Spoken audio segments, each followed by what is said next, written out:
Good evening. I want to call to order this meeting of the Town of Wendell Board of Commissioners and welcome all of you here tonight. We have a lot of folks here. It's always good to see everybody.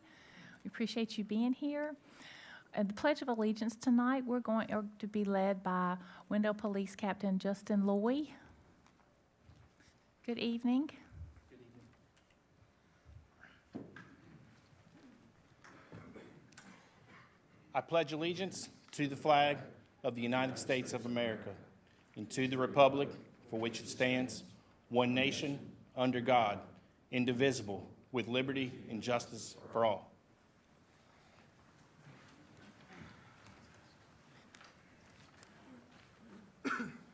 Thank you, Captain Loy. Our invocation tonight from the Wendell Council of Churches, from the Wendell Christian Church, Reverend Ryan Craddock. Good evening. Good evening. How are you tonight? I'm well. I hope you are. Good, thank you. Will you pray with me? Gracious God, we thank you and praise you. We praise you for fullness of life. And we thank you that you give us a part of that. And thank you for the ability to pray together. This forum is opened up to recognize your presence in our lives, to ask for your wisdom and your guidance and your truth. Lord, we come to you today, some with heavy hearts, sons and daughters, fathers and mothers, sisters and brothers. We're living a life that feels a little less secure, a little more uncertain this week than it did last week. It's a weird time to be alive, Lord. Seems like the temperature matching the tensions in the world. We pray for wisdom, for our leaders, compassion, creativity, and honesty. For your people, we pray for the freedom, peace, and provision to enjoy life. Lord, a lot of people are scared or angry, frustrated, confused, and alone. Bless us, Lord, and guide us. We ask this day that your promise will come, that this place and throughout the world will be a place where war is taught no more. We pray for hands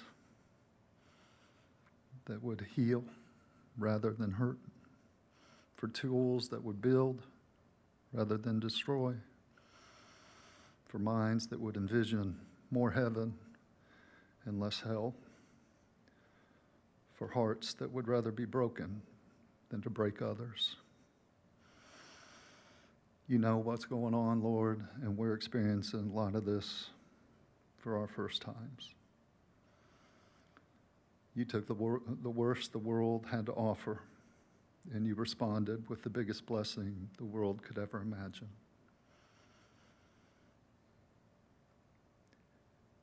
In the midst of trouble, we can live in peace with you and with each other. May it be so. Amen. Thank you. Are there any adjustments to the agenda? If not, is there a motion to approve the agenda? So moved. All in favor? Aye. We'll move into our public comment period. The public may participate in public comment by signing up at the door on the night of the meeting, and you have 3 minutes to speak, or you may submit written statements via email to the town clerk that she has to receive before 5 p.m. on Friday before the next town board meeting, and they will be read into the record for a length of 3 minutes if they're received on time. We do have one person that signed up tonight, and it is Jack, and I can't read your last name. Yes, sir. Okay.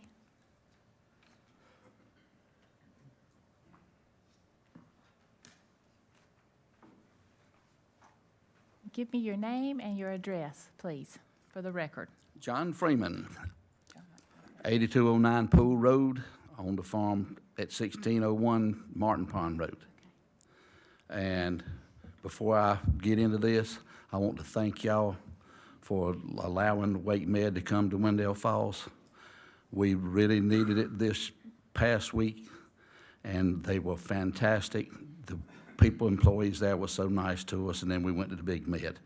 So thank y'all for what you done. I'm glad you had a good And my wife's doing experience. real good. I was getting ready to say, I'm glad you had a good experience. And I want to thank the pastor for his prayer, because some of that definitely affected my heart. I'm glad of that as well. What I came for was, I'm interested in how the sewer and the roads are gonna run on the developments that y'all have got around us. I've seen one of the maps that our developer has, I guess, has turned into y'all lately. But I'm kind of interested in the roads and the widths and which way the sewer's going. Okay. Thank you. Thank you. All right, do we have a motion to approve the consent agenda? So moved. All in favor? Aye. All right, we'll move into section 4, our recognitions, reports, and presentations. And the first is a proclamation recognizing July 2025 as Parks and Recreation Month. Where are the Parks and Rec people? Come up to the podium.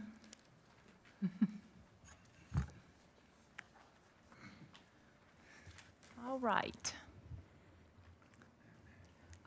Whereas Parks and Recreation is a critical facet of communities throughout the United States, including here in the town of Wendell, and whereas Parks and Recreation promotes health and wellness, improving the physical and mental health of people who live near parks, and whereas Parks and Recreation encourages physical activities by providing space for popular sports, community events, and many other activities designed to promote active lifestyles. And whereas Parks and Recreation activities such as youth programming, track-out camps, and team sports of all kinds are critical to childhood development. And whereas Parks and Recreation here in Wendell also means being a provider of healthy meals to children via the hosting of summer foods program. And whereas Parks and Recreation is fundamental to the environmental well-being of our community. Whereas our parks and recreation areas ensure the ecological beauty of our community and provide a place for children and adults to connect with nature and recreate outdoors. And whereas the United States House of Representatives has designated July as Parks and Recreation Month. Now therefore, I, Virginia Gray, Mayor of the town of Wendell, do hereby designate the month of July 2025 as Parks and Recreation Month and extend my genuine appreciation and gratitude to our Parks and Recreation Department for the crucial services they provide daily for the public and their admirable dedication to this community. Duly proclaimed this the 23rd day of June 2025, and it's signed by me. We just wanted to have you here so that we could thank you for everything that you do for us. Our Parks and Recreation Department and programming, you make us all look good. What are y'all, the jewel in the crown of Wendell? Did you say that again? And we appreciate you being that. So this has put the heat on another department. So they have a little inside stuff. Okay, you want to come take a picture? I think they want a picture.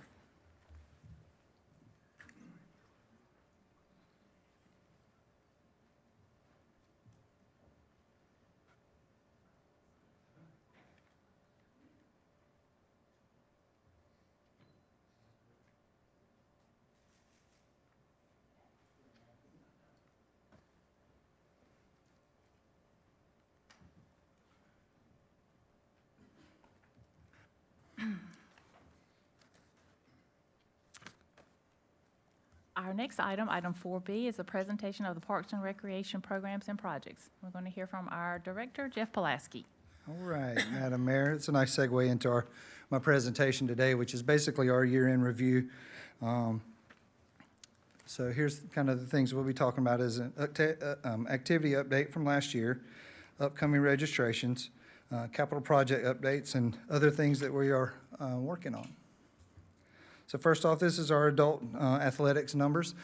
As you can see, they're pretty steady, some of them growing faster than others, but we're pleased with all of our numbers in adult athletics.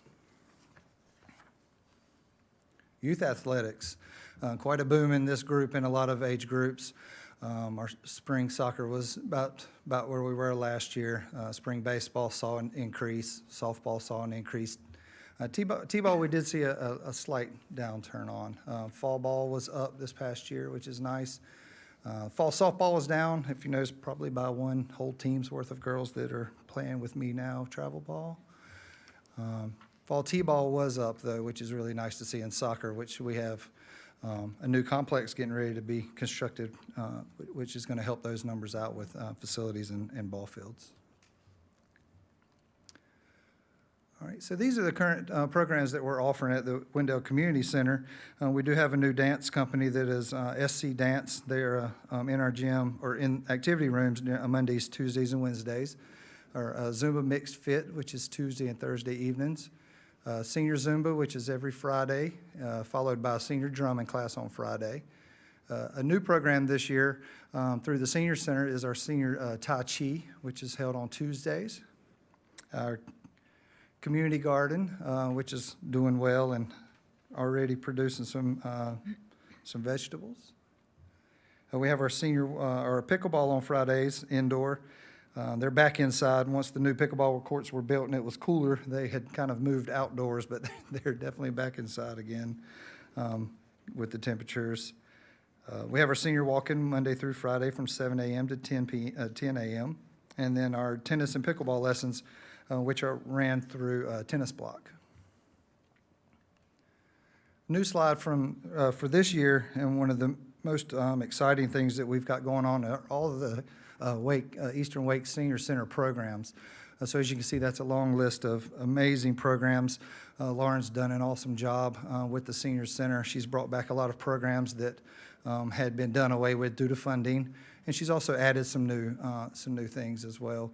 And it's not all just exercise and fit classes, but they're also running SHIP programs, which is the Seniors Health Insurance Information Program, when they do have a Medicare counselor comes in once a month to help them with their Medicare needs. And also they have an on-site pharmacist 2 to 3 times a month to help them with their medication questions.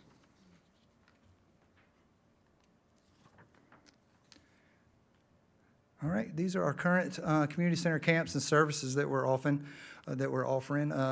Actually, this week, we are having our baseball softball camp. That is for ages 7 through 14s. Coach Piercy from East Wake High School conducts those camps. He will be doing 2 different sessions. They're started today with the first session and the other session being July the 14th through the 17th. Soccer camp ran through the Noose River Soccer Club is going to be July 21st through the 24th. A new program this year is the Brainy Builders STEM Camp. They already had one session. They'll be back starting tomorrow, and then they have another session July the 8th through the 11th. Trackout Camp is July the 8th through the 26th, and then followed up by September 23rd through October 18th. Our Summer Foods program that you had mentioned a little while ago started last week. It runs every Tuesday, or the first two, every Tuesday from June 25th through August the 6th. And then we still continue to run the food bank, which is the first Tuesday of each month. Upcoming activities and registrations that we'll have coming up for our fall sports, or fall activities, I should say. We have our track out camp with those dates. Fall soccer is currently registering now. That's for 3 to 12-year-olds. Our fall men's softball, which is for 17-year-olds and up, from May the 5th to July 31st. Fall baseball, softball, and t-ball for 3 to 12-year-olds will be June 23rd through July 27th. Our fall adult co-ed volleyball league, and then fall girls volleyball, which is for 8 to 16-year-olds. So our capital improvement updates as far as Wendell Park goes. This past year, Wendell Park did receive new fencing and fence capping for the Jake May and Doug Proctor fields, which were desperately needed, particularly on Jake May. That was the original fences put up back in the 80s, so they were way overdue. The 4 lit pickleball courts in Wendell Park. Beach volleyball court renovations, which included bringing in the correct grade of volleyball sand. If you recall, that used to be a playground way back in the day. We removed that playground when the new playground was built, so we had a big giant sand pit and didn't really know what to do with it. So an Eagle Scout came up and offered to build a beach volleyball court there. So it was probably our most successful Eagle Scout project that we've had in the park because it has basically spurned a whole program. And so the sand that was there was playground grade sand, and what we've done is remove that sand and put in a volleyball grade sand. And then the Perry Weather Station installation, which has been very useful, particularly on days like today. It lets you know if there's a heat advisory. It lets us know of impending weather, be it lightning, thunder, tornadoes, any kind of weather of any sort. Lets us know how much rain was in the park.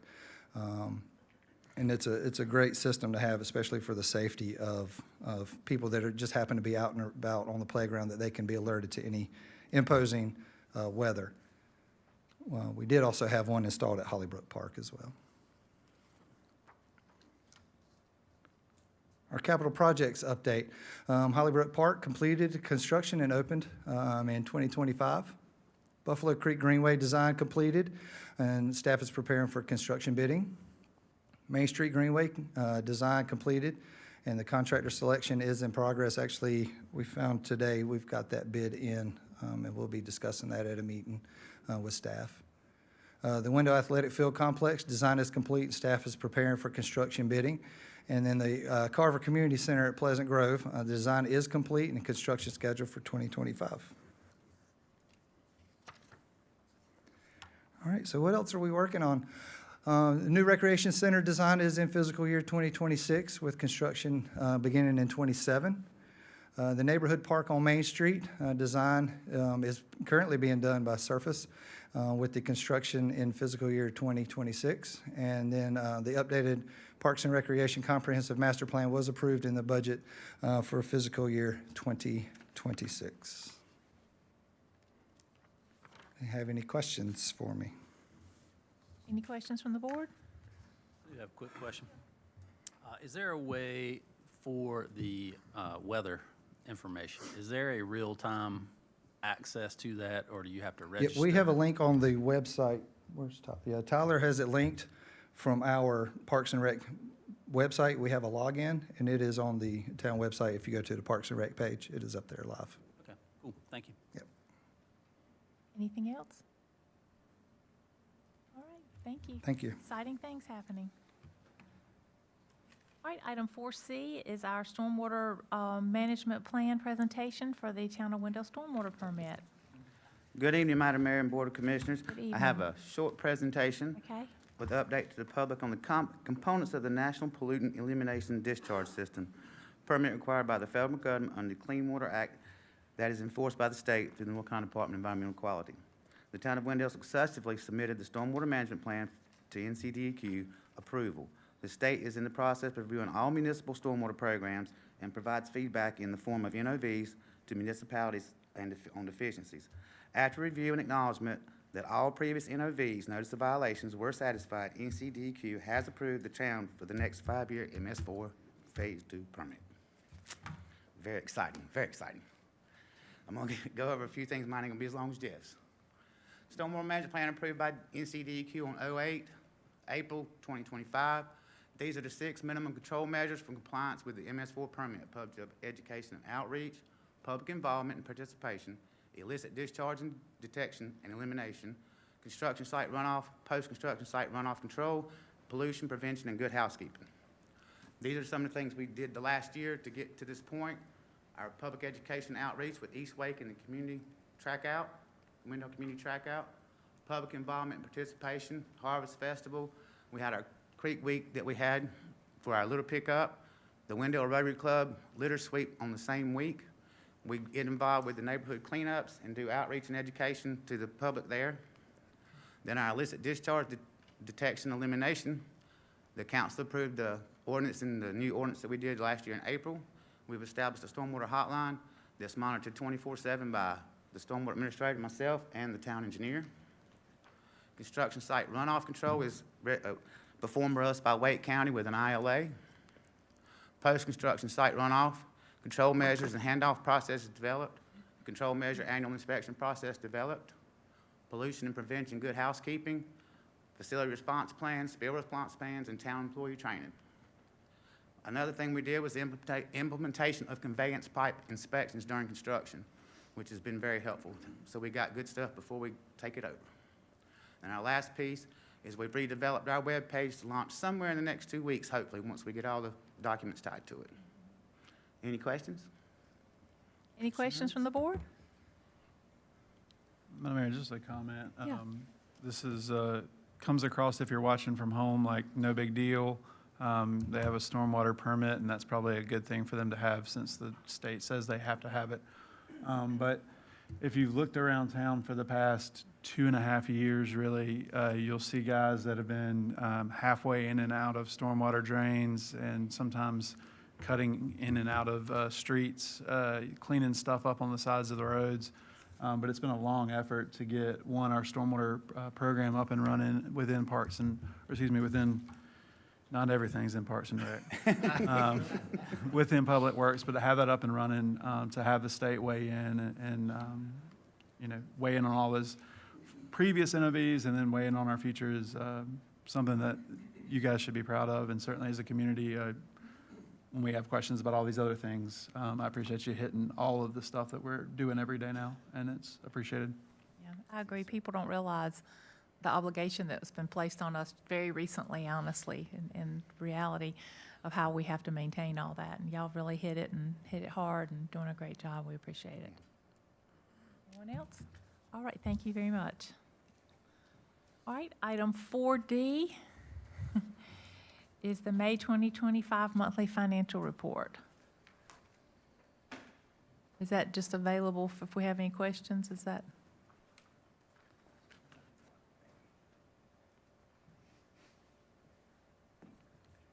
Yes, ma'am. The financial reports through In our May were packet. in the packet. Happy to answer any All right. questions if there Are were there any any. questions from the board? All right, thank you. All right, we'll move into section 5, our public hearings. The first one, item 5A, is a public hearing to annex and rezone approximately 41.43 acres located at 0 and 1812 Wendell Falls Parkway and 400 and 405 Richardson Farm Lane on the north side of Wendell Falls Parkway between Pool Road and Martin Pond Road from rural agricultural to neighborhood center conditional district to create West End mixed-use development. Ms. Griffin. Is that a long enough title for you? Yeah. Again, we would ask for you to hold the public hearing tonight and on the proposed annexation and rezoning and adopt the attached ordinance. The applicant is requesting to rezone 41.43 acres, again along Wendell Falls Parkway between Pool and Martin Pond Roads. There are 6 parcels in the project that are currently zoned RA, and the rezoning request is for Neighborhood Center Conditional District. They're looking to create 535 dwelling units, broken down between multifamily, 384 multifamily units, max 151 townhomes, as well as 20,000 square feet of non-residential and a 4.42 acre town park. It does include the pins that you see before you there. The project surrounding districts to the north, there is a vacant 34-acre parcel zoned RA. To the south, across the parkway, is Richardson Farms, which has been previously approved. It's a mixed-use subdivision with townhomes, multifamily apartments, as well as commercial. To the east, there's single-family homes in the Wiley Oaks subdivision, and to the west, there's commercial and multifamily apartments that are part of Wendell Falls. The applicant, again, is requesting Neighborhood Center Conditional District, which is coded to provide for areas of residential and mixed-use development in close proximity to existing and planned neighborhood centers. The intent there is to create higher density residential that complements commercial districts nearby. Different housing types and lot styles are encouraged. Development in this district should encourage pedestrian use through connections to adjacent neighborhoods and the construction of mixed-use buildings. There you see the lot dimensions required by the UDO as well as those proposed by the applicant. Townhomes in the Neighborhood Center District do have a 16-foot lot width, a 0 setback in front, and a required 5-foot setback. All setbacks where garages are present are 20 feet. All units are front-loaded as well. The applicant's proposal does meet the setback requirements within the NC zoning district. Here's a quick look, thankfully color-coded, look at the site plan there. You see the commercial up front in the pinky purple kind of area, the multifamily in the purple, and townhomes in the green and the pink on the eastern side of the main road. The town park dedication is in the yellow in the northeast corner in Phase 1. There are several zoning conditions to go over with you. The amenities will include, but are not limited to, in the apartment section, a clubhouse with mail center, fitness center, and business center or co-working space, a swimming pool with grilling station, a dog park to include that got cut off. There's a minimum square footage as well as a sunshade structure, 4 benches, 2 dog activity apparatus, and 1 outdoor pergola or shade structure. And in the townhome section, there's a village square with a pavilion that'll be 12 by 12 feet at a minimum, a playground that's 2,000 square feet minimum, and 1 mail center or mailbox kiosk area. Also, there will be a community entry feature, such as a landscape or art feature allowed at the entry from Wendell Falls Parkway. A maximum of 450 multifamily units, 160 townhome units, and 20,000 square feet of non-residential shall be permitted. The current breakdown, like I said earlier, is 384 multifamily and 151 townhomes. The architectural standards that they're proposing for the clubhouse to consist of brick veneer, fiber cement, lap siding, and fascia, architectural asphalt shingle roof. For the apartments to consist of fiber cement, board and batten, fiber cement lap siding and fascia, and asphalt shingle roof. For townhomes, the primary facade cladding shall consist of fiber cement board or similar material. Each unit shall utilize a color choice or combination of siding orientations such as horizontal, board and batten, or shake. Front facades shall utilize masonry or brick veneer accent elements on each unit. Each unit shall be staggered either horizontally or vertically a minimum of 1 foot, and the facade of each unit shall be offset a minimum of 1 foot, with all end units having windows on side walls. There'll be a minimum of 2 townhome housing types provided within Parcel C, to include 1 rear-loaded garage townhome, 1 front-loaded garage townhome, that you see the dimensional standards that we gave previously. A single-car garage shall be a minimum of 12 feet wide by 24 feet deep to allow for trash bin storage. Public street-facing garage doors shall have windows or carriage-style adornments. Residential driveway lengths shall be a minimum of 20 feet to accommodate vehicles parking outside of the garage. Residential alleys are to be 20 feet wide easements with 16 feet wide asphalt paved surface, or may utilize the town's alley section for residential.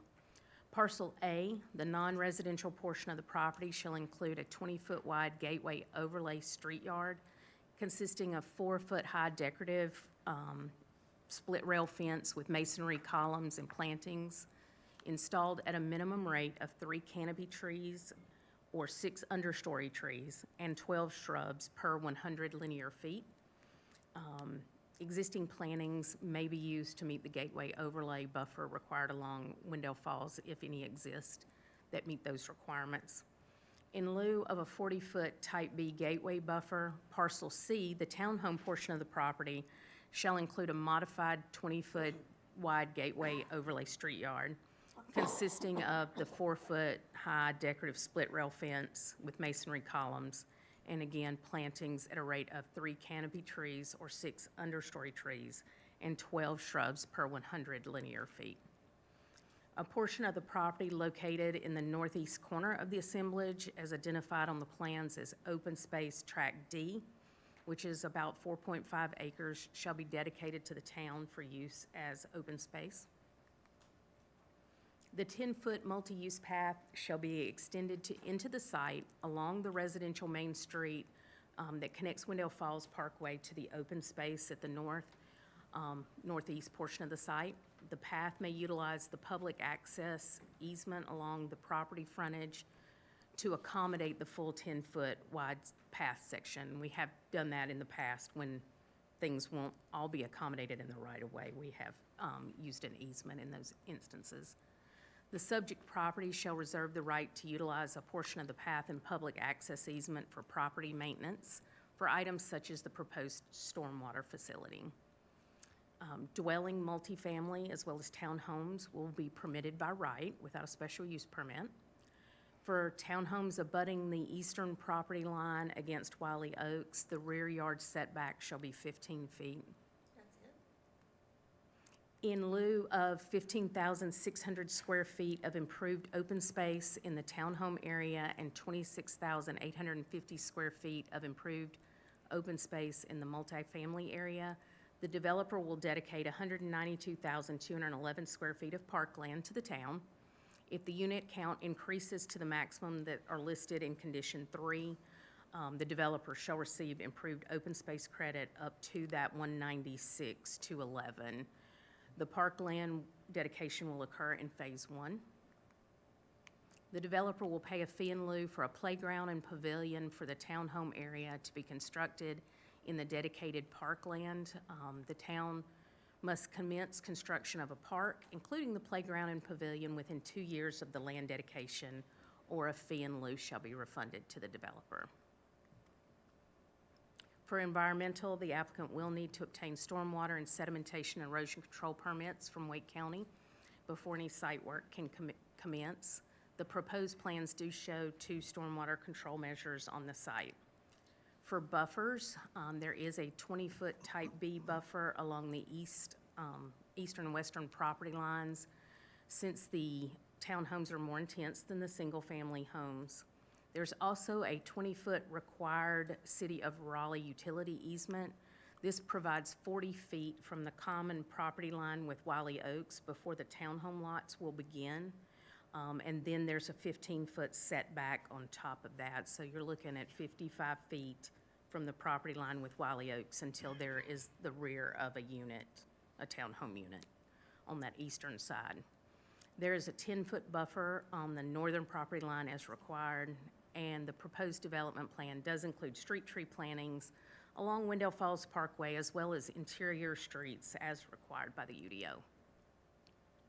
Open space does require 1,000 square feet of open space per townhome unit and 500 square feet of open space for the multifamily units.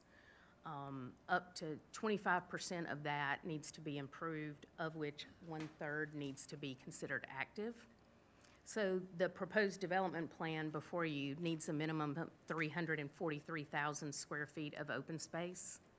The development is dedicating the 4.4 acres plus or minus in phase 1 for the town to use as a public park.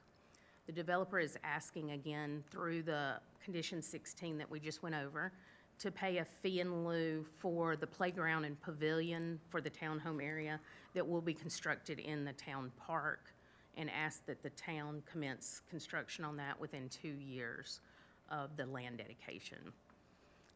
The apartments will have a dedicated amenity, again, that includes a pool, play area, and community room. They will also have a dog park and a butterfly garden that are located within the multifamily section.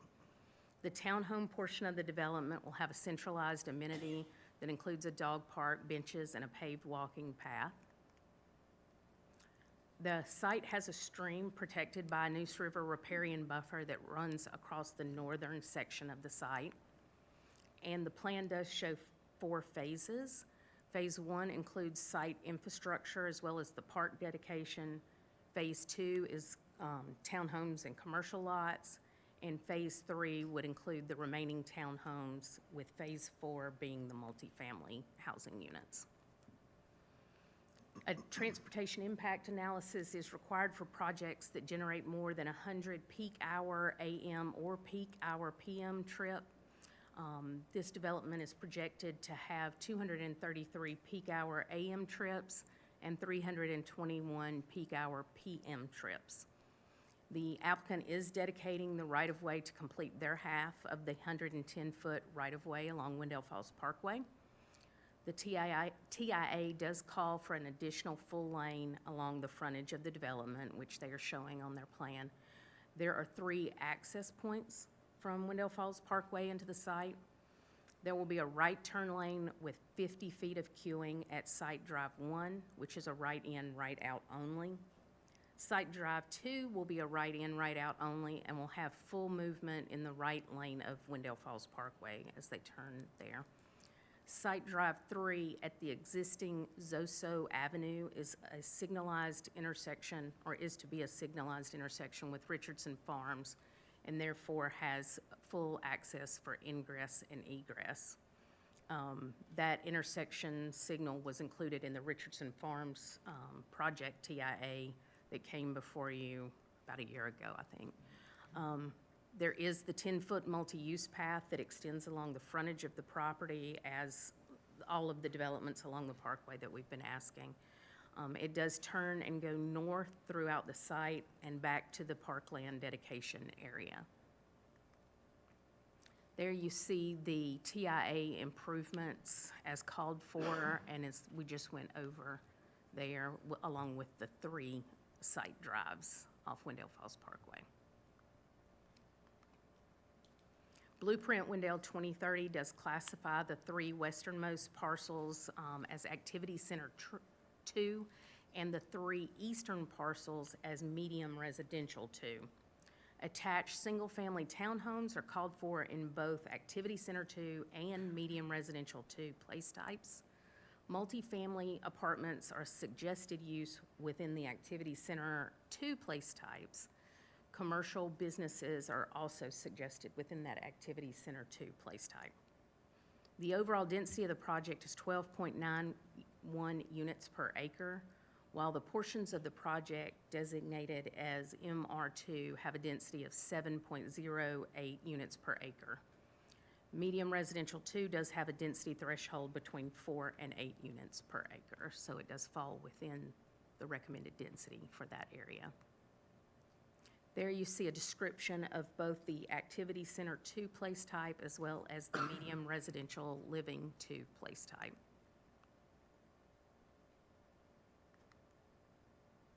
Any recommended change to the zoning map should be accompanied by a statement explaining how the change is or is not consistent with the comp plan and is or is not reasonable in nature. The plan is mostly consistent with Blueprint Wendell 2030, other than the portion of one multifamily building, or about 20 units, that lies within the boundary of the MR2 place type, which does not allow for multifamily units. The development plan could, however, be considered reasonable as it assists with the plan goals listed below. Neighborhoods and housing NH3, which is to diversify housing to appeal to different groups of age, income, lifestyle preferences, or family situations. Centers of activity CA1 support development of key nodes, large and small, where commercial uses can be concentrated and benefit from proximity to each other. And green space and greenways G1 increase public access to outdoors, open space, and nature, including through the existing and expansion of Wendell's recreation system. Green space and greenways G1.2 implement the 2019 Park and Recreation Master Plan by creating more green space and connections and implementing park amenities and land acquisition to ensure equitable access to parklands across the town and through various demographics. Green space and greenways G2.4 connect neighborhoods to downtown with greenways and/or the 10-foot multi-use side path along major corridors. The applicant held a virtual neighborhood meeting on October 23rd of last year. 5 people attended the meeting. You do have the meeting minutes as an attachment. The Technical Review Committee has completed their review of the plans, the master plan, and the applicant has made corrections based on those comments. If approved, the applicant would go to construction drawings, which would be the final development plan for a conditional district. The proposed development is, again, mostly consistent except for the part of that one multifamily building, and could be considered reasonable since it fulfills the plan goals that we just noted. At the February 17th Planning Board meeting, the Planning Board voted 5-0 on the motion to recommend approval of the rezoning request. And you see there who voted in favor. None were against. We did have a couple of people absent. There you have before you a suggested motion. I'll be glad to answer any questions that you might have. The applicant is here and does have a presentation for you as well. All right, thank you. We'll open the public hearing. Are there any questions from the board? Quick one. Yeah. Stacy, can you go back to a map and show me, make sure I'm following about the park? It's that park that I see kind of right here in the pink section. It would be that whole inside of that block being dedicated to the town? Or is it something else? The yellow section in the Okay. northeast, Okay, it's okay. Almost 5 acres. It's like 4.43, I think. I got you. And so they would build the portion that's in the pink to the south of that, that's like That's a dog correct, park for and their other open townhomes, space? yes. Okay. I'll come back to that later on. I've got just sort of interested in some staff perspective on what that would do to our capacity to deliver capital projects townwide. I understand the logic of maintaining parks. I think that's great because then they're public and available to everybody. I hadn't thought a whole lot about us being responsible, especially as a condition of a development for building a park for a neighborhood. We've got a lot of neighborhoods that don't have parks yet, so I'll come back to that in a minute, but Okay. if y'all want to noodle on that before we get there. Okay. Anything else from the board? Okay, we can hear from the applicant.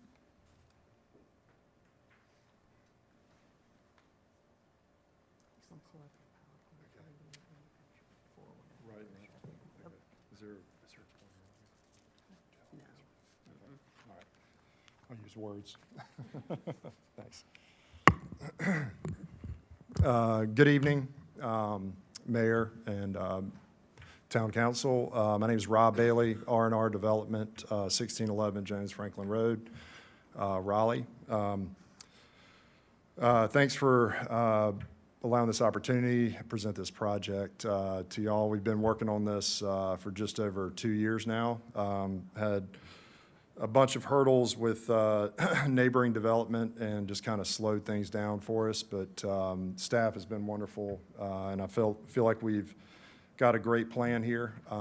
What I first would like to do is just kind of talk high level what the vision is here and how we arrived with this site plan. I might be able to shed some light on the park as well. So I'm going to skip, we can just start here. So with the Spectrum project to our west, then we have Wiley Oaks over on the eastern boundary line, and then the Richardson Farms to the south, and then there's some undeveloped land to the north.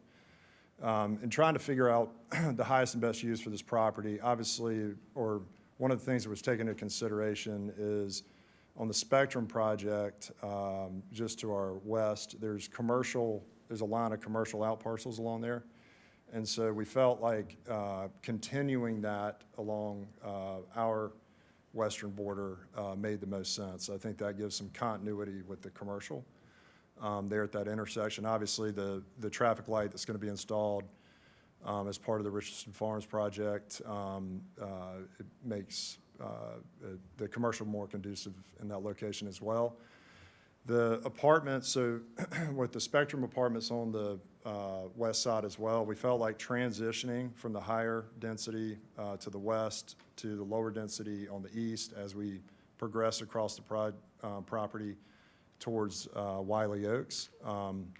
So one of the things, in terms of the road alignment, and one of the reasons we have that deviation with that 20-unit apartment is, in working with town staff, it was a real important item for them to have connectivity from Wendell Falls Parkway to the north, because there wasn't anything available at the time when they did the Spectrum project. So having this main road, spine road coming through, we have a stream that we had to contend with to our right, or to the eastern side where it splits, and then, and so we found the narrowest location within that stream to minimize impact. And so in doing that, and creating that main spine road, the apartment building you see over in the top right, that's where we have that 20-unit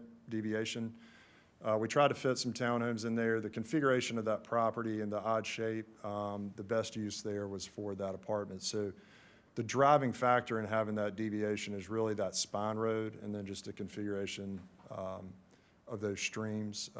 And so we request this evening, I hope that gives a little reason behind the reason behind that deviation or request for it. So the second thing that I want to point out, or third thing, is the park. So early on in the discussions with the town, obviously the multi-use path along Wendell Falls Parkway was important, something very important to the town. And then there was discussion about having, I guess there's a greenway system that the town wants to connect through the stream system just to our north and east that will tie back into downtown in the future. So the thought process here is to continue the 10-foot multi-use path and then connect back over to what eventually will connect a greenway back through town. And so we felt like this park dedication, you know, probably more passive in nature, but gives the town an opportunity to have a gateway into that greenway system on this side of town going back towards downtown, if that makes sense. So that was the reasoning and rationale in terms of discussions with the town for the placement of that. And then also, you know, we're going to build a little parking lot area there for the use there for the town. And then we also have this nice park area in the middle for the townhomes. Really, the reason for the fee in lieu, we're still going to amenitize that. You know, it was really when we were discussing, hey, will y'all contribute some money to it? Certainly, we can open up discussion about it. And so it led to a fee in lieu and then a timeline on it. It's just saying, well, if the town's not going to go do anything with it, then we could certainly utilize that money to enhance the amenities for the townhomes. So there was, we had just agreed upon a 2-year window. At the time, I think that was, it didn't feel like that would be an issue in terms of what their vision of that space is going to be. So a couple other things I'd like to point out on the Wiley Oak side. So we worked with the city of Raleigh and incorporated on the sewer requirement. And so to buffer the Wiley Oaks, and Stacy spoke to this a few minutes ago, we've got a 20-foot easement that'll be for future sewer connection if it's needed, which is going to be undisturbed at this time. And then we also have a 20-foot buffer that we're going to install, and then we would have the 15-foot setback there. And it's really, the impact is really on 1, 2, 3, 4, 5 homes, because you got the park area to the north. And in terms of that neighborhood meeting, we explained all that, and it seemed like that was, everyone seemed to be happy with that. Let's see, what else do I need to speak to? Stacy did such a good job. Took all my talking points. We spoke about. So the majority of the townhome units, I think 43 of them will be front-loaded. Most of those are they're in the lighter blue shown here. So those are the ones that are bordering the Wiley Oaks Didn't make sense to have an alley behind those houses. And then we have a few units just based on some environmental restraints, that stormwater pond there, I guess just above, between the park dedication and then the central park that we're going to build for the townhomes. In terms of the access in here, the eastern side, the furthest side of the east, that's going to be a right in, right out. The one in the middle, just based on timing of when the Richardson Farms project occurred, the main entrance would be further to the west there at the Spectrum where the traffic light's going to go. So the middle entrance is going to be a leftover and right out only.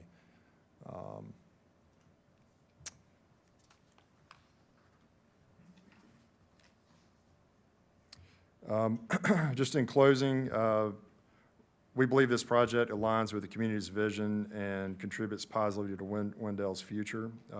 We respectfully request your support for the rezoning this evening, and I'm happy to answer any questions. I've got my land planner here, I've got our engineer, and also our traffic engineer, if I can point more specific questions to, so. Thank you. Any questions from the board? Yeah, and you don't have to answer it right now if you want to kind of let some of this conversation go. I do think maybe one of my ultimate questions is just going to be whether or not a timeline on that partnership on the parks is sort of a deal breaker, or if that's something that's flexible from your perspective. And just trying to think a little bit farther down the road of how that'll work in practice. I do have a staff question related to that, but you want that now? You can. Okay. Ask whatever you want. And what I'm trying to make sure I'm wrapping my mind around correctly is, I know this condition 15 is a in lieu exchange, so there's a couple references to square footages required under our UDO of open space, both improved and unimproved. So is that space that's required above what's provided in that community-focused dog park area that they would not otherwise provide if it were not for this park? Or is it, here's how much open space they need to provide, they're doing some in the dog park, and if we want to go bigger now in a time-limited window, they're willing to help us pay for an extra park beyond the one they're required? Like, is it just a full trade-off, or is it an opportunity to get something bigger than we would have gotten otherwise? There's definitely land in excess of what they would be required. Not necessarily that it's active or improved. They are doing the improved area. Dog parks, we do count as active. They are doing the improved and active in that central park in the townhome units. But yes, they would be above and beyond their total number of required open space with the park dedication. And so maybe to make sure I'm following how we understand the triggers related to this 2-year timeline. In 2 years, we haven't started anything, just hypothetically. Does that mean that the fee in lieu funding goes away from the town, or does that mean that the park property goes away, or both? The fee in lieu for a gazebo and a playground that would otherwise be required in the central area. So it's not about the land fee in lieu, it's about that gazebo and playground area. That's helpful, thank you. Anything, do you want to? I was going to say, Commissioner, I can give you a little background from the initial conversation on the park also. It's land on the other side of that drainage area that's abutting the existing residential, so we wanted to make sure there was as little impact over that way as possible.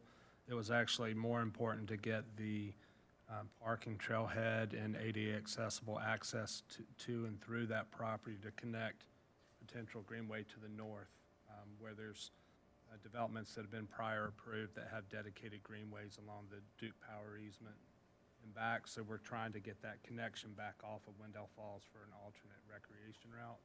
This would give a public parking and passive amenity area, kind of a rest spot along the greenway. Anything else from the board? Any further? I have one thing. Just, staff or Mark or somebody, can we just give me some more information on the northern property and that greenway and how that ties in? Just to what we're looking at here with this. So there's coming from Eagle Rock Road, there's been a development approved that has construction of greenway along that power line easement. And it comes to the back of Wiley Oaks. We're not going through the existing subdivision, so connecting it through that north side. Also to the north is another property that may develop in the future, as well as the Duke Power future transformer yard. So there's road connection across, there's recreation trail across, and then there's more of a transportation recreation access easement down along Wendell Falls Parkway. So there's several layers, so it's not just Wendell Falls Parkway going through, but alternate roads and alternate trails for pedestrian and car connectivity. Yeah, maybe I'm a little bit like Mr. Eatman, but I'm fine for the parks. It's just sometimes maybe the contingencies tied to the time frame and what would be required. I mean, that just seems, not saying that wouldn't be what we would want to do, but just 2 years from now, maybe a different need for the park. And having that time frame to have to spend that money on something that they're laying out just is maybe a little different than where I would like it to be. But again, that's just a. Would you be more comfortable with, I mean, we could extend that time a little bit if that make you feel more comfortable. We just were, truthfully, how the conversation happened is we were talking about the park, and then staff came back and said, hey, well, and maybe in lieu of this, would y'all mind putting some money towards it? And so it was, okay, well, if I just give you the money and you don't ever use it or put it somewhere else, I'd like the money to be used in this location. And so that led to a timeline, and it really probably wasn't a whole lot of thought into, in terms of, is that, 3 years, 4 years, we could work something out. I mean, something. And just to add, the condition is 2 years from land dedication. So it's not 2 years from today. It is 2 years from when they dedicate the land. So if they don't start construction for 5 years, it wouldn't start until the land is dedicated, And so. the dedication piece is in phase one, correct? Correct. That's correct. And maybe just the newness or the haven't seen it before kind of feeling that I'm just kind of feel out too, so. I would, I feel like we've seen them previously tied to a specific use, and I'm certainly comfortable with that, right? Like any of the funds are tied to parks, like those purposes at that park.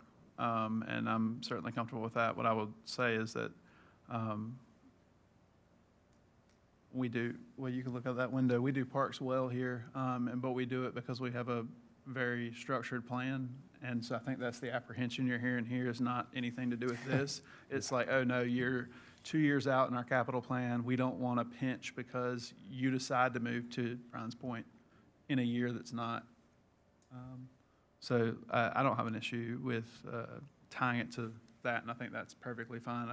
The time, I think, is what you're hearing the nerves about, and we just don't want to get put in a spot. I don't see any scenario either where our staff can't execute that in 2 years, and I can see where y'all all sat around a table and like, that was very logical.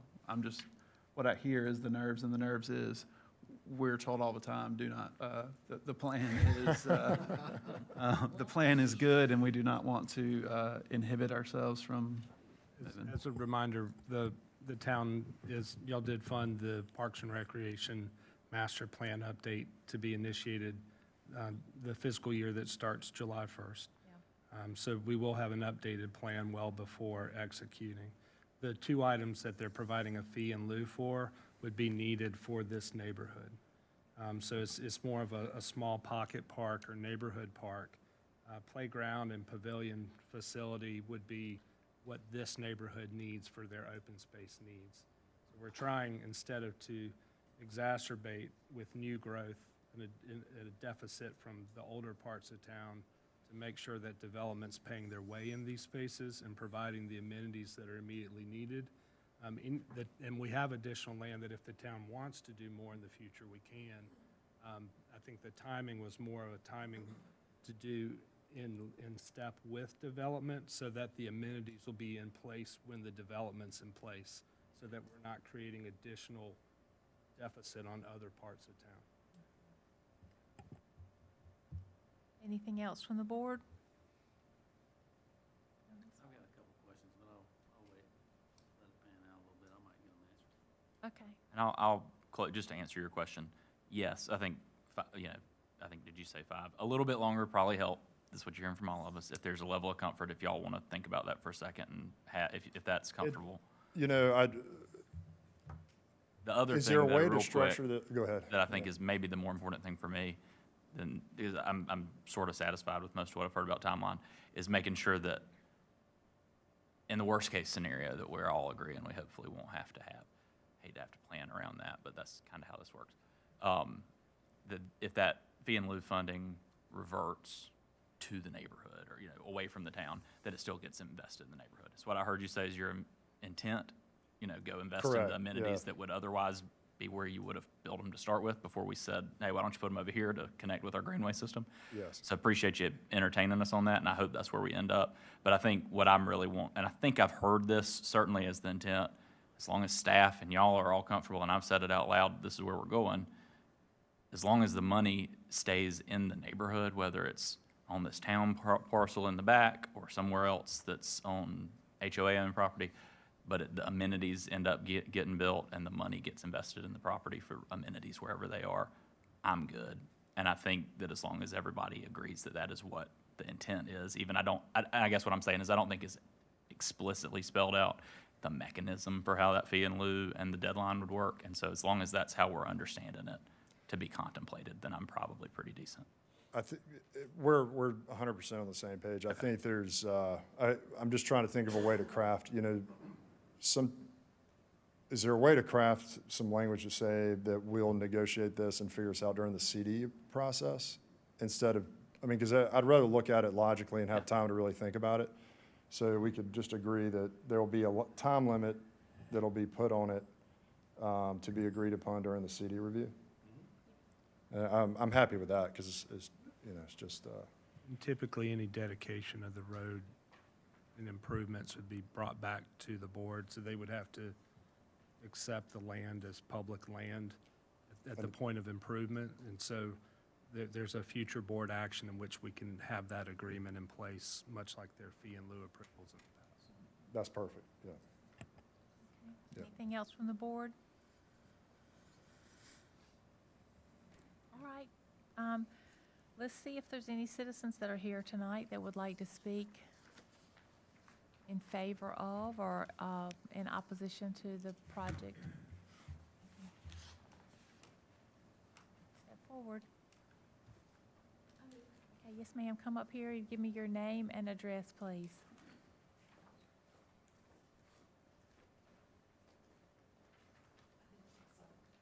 You have, give me your name and address, and you have 5 minutes. If you watch the lights, that'll tell you your time frame. It shouldn't take that long. Okay. It's Ellen Ezel. I live at 212 Wiley Oaks Drive. So all of this is right in my backyard, right where it stops. My question is, am I going to have to be zoned into Wendell?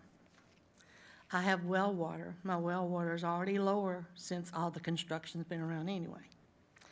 I also have been kind of zoomed in with lots of moles, mice, ants, deer from construction. I'm sure everybody has, but I mean, when it's in your own backyard, which I've had woods in my yard my whole time I've been there. Been there since, been in Wendell since 80. I've been in Wiley Oaks since 92. I don't mind change, I don't mind growth, but I just don't understand where this is gonna go when it takes me 15 minutes to get out of my driveway now. I mean, I don't know how many people live there, or been there, or drove down in there, or come out of the subdivision or anything like that. So you're gonna put more townhomes in there to create more money and revenue for Wendell, which is fine. But you know what I've heard tonight? The park. About the park. And it should be about all the people, not the park. If you've got extra land, according to what someone said, put the land back behind these houses. This wetland, I've never seen a wetland. I've been living there almost 40 years. I didn't see any water standing until construction came through, and it runs right off of Pool Road, right down into the things. And I'm not an engineer, but I've lived there. So I'm not sure where all this wetland and everything's coming from. So, I mean, I don't know.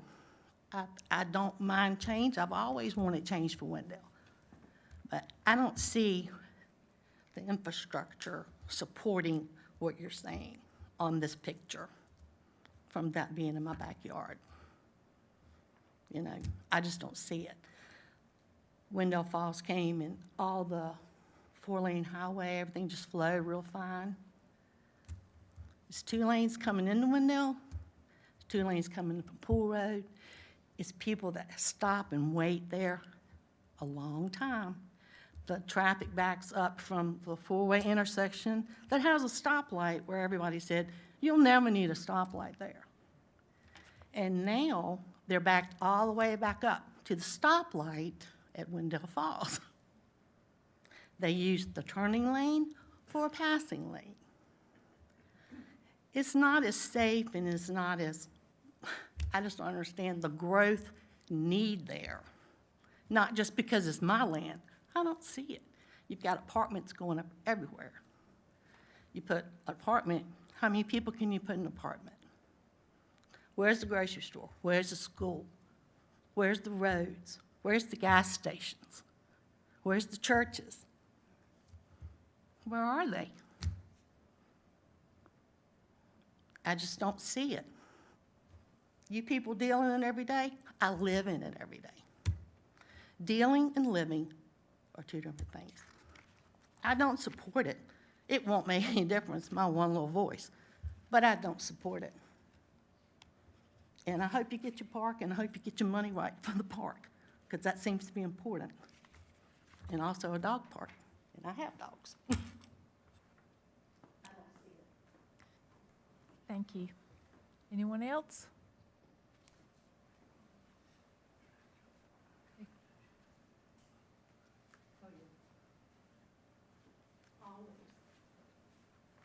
Your name and address, please. Eric Webb, 557 North Kendallman Circle, which is Foxborough Crossing, just down the road.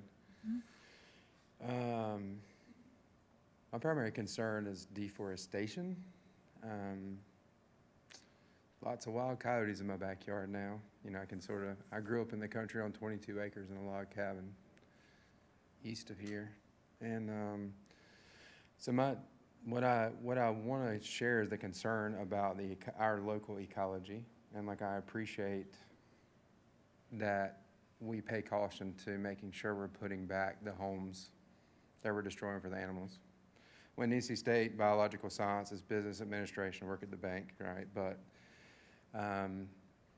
you know, that's my concern, because I'm seeing more and more wildlife show up at me, which means they had to vacate where they were. So just being, you know, that being a cog in the wheel of the decisions that you all make, I encourage you. Love the Greenway idea. I'm all about the development. You know, one question that I have is, and I understand, you know, when it comes to watershed and that Buffalo Creek's not incredibly far, right, when it comes to what we're looking at here, but of what we see here, how much of this is going to be trees? I don't know if I'm allowed to ask questions necessarily, but if this were, you know, part of the plan were to be able to put back a lot of these developments, including my own, when they were originally done, are clear cut. All the trees that we love, the live oaks and everything else that makes North Carolina, are gone, you know, and so, you know, I'm all for the development as long as we think about the preservation, and not just for the trees' sake, but the animals that live in the trees, and therefore my 2-year-old daughter, when I have to put a pistol in my pocket so I can walk my family in an HOA neighborhood. You know, so when I have to think about their safety, because now the animals are coming toward us, you know, we live back on the creek in Buffalo Creek, but that's a reality, you know. When she's walking around with a mag light this long to protect our family, and I've got a pistol in my pocket when we're going around the neighborhood because now there's coyotes because of clear cutting. So that's the primary concern I have. And secondary, I almost got in a car accident on the way to this meeting, a quarter mile down the road, because people are doing 60 miles an hour coming from Eagle Rock around a blind corner, literally, and I'm not exaggerating. They're doing 60 on the 2-lane road, and by the time I see them and they're going 60, I can barely make it in the highway. And I'm not shy when it comes to the pedal, you know. I've got some documentation for it. Unfortunately, to support that, right? So, yeah, I'm just being honest, you know, I'm just, you know, I sit in boardrooms every day for work. I'm in New York City tomorrow, so it's like, this is just what it is. We have to talk about this stuff when it concerns us because, you know, that's the big part is the safety of our people and our local environment and what that means to all of it together. And, you know, and entrusting you all to really think about those things and act responsibly and accordingly, you know, and I do trust you all to do that. But I did want to share that, you know. The waiting in traffic, I'm all over the country. It's just part of the game, right? But I know that we share responsibility with that with a higher level of government, that we have to trust for them to take care of the funding and then execution of that. But even when I bought our home 18 months ago, I said the infrastructure has to catch up to the doors, you know. And so what I wasn't aware of is the impact we're seeing to the environment. So I just ask you all to, as you have been, to consider that. And I'm not against it at all. I'm for it, as long as we continue to keep that the focus. Thank you all. Thank you. Is there anyone else? Yes, sir, come on up here.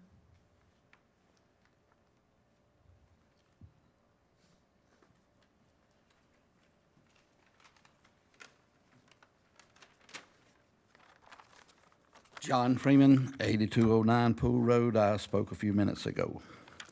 I have a map that is presented, I think, to y'all about the extension Spinal Road. I've been around this piece of property, both pieces of property, because I was the developer for Wiley Oaks. There's also an extra 10-foot utility easement to add to the easement on the east side that's recorded. The water that they're talking about, the streams and all that on that piece of property, one comes out of Wiley Oaks watershed, the other comes out of Wiley Oaks just below this young lady's house. There's 3 pipes, and an extra one was added to Wiley Oaks Drive to make sure they had enough capacity after it was changed years ago, which I'm talking about 37 years ago, to accommodate the water coming off of the potential development above Wiley Oaks. And I'm pretty sure that it's not feasible for these folks to cross those wetlands, because they are wetlands to the hillside over there on the right-hand side. And I will settle one man's fears. Most of it is all trees. Even the piece on the right-hand side that does not show wetland, all that's in trees too. The 20 units I think he's saying to the right, I'm not positive, but I think that's below my pond dam, and my pond's about 20 foot above that. Let's see what else. The traffic going through the Spinal into this development I've got right here shows it running into a roundabout. I don't know how many roundabout Wendell's got, but what's been presented to y'all was around 130 to 160 single homes, separate, for 55 and older, from the new developer that we've signed a contract with. And I don't understand running all the access from Wendell Estates, which I don't know exactly how many apartments or houses or whatever's gonna be there. I know it's right many. I just don't see running that through a senior citizen development. Seeing that, and development they're talking about pretty much coincides with Wiley Oaks. It's just gonna be a quiet place, and if you put all that traffic into it, it's not gonna be quiet anymore. far as the sewer is concerned, I don't know which way it's going. And that's something that maybe Brian and them can shed some light on. But right now, church sewers access is being promised to the church. I don't know where Wendell Estates sewer's gonna go. I don't know where Sadie Oaks' sewer's going. But I do know that there is sewer attached, right away from the development next to us with the high-rise apartments, I call them. I know there's a 15-inch main there. So, like I said, my concern was which way the traffic's going and which way the sewer's going. As far as this subdivision, Richardson Road and all that, I have no concern about that whatever. It's just the traffic, the road, and the sewer. But I am I do feel for these people. They've had 37 years of quiet rest. Wiley Oaks is a beautiful place, large lots, and my heart goes out to y'all, but I know no change happens. Every 15 minutes, something changes. So that was what I wanted to say. Thank you. Thank you. Anyone else?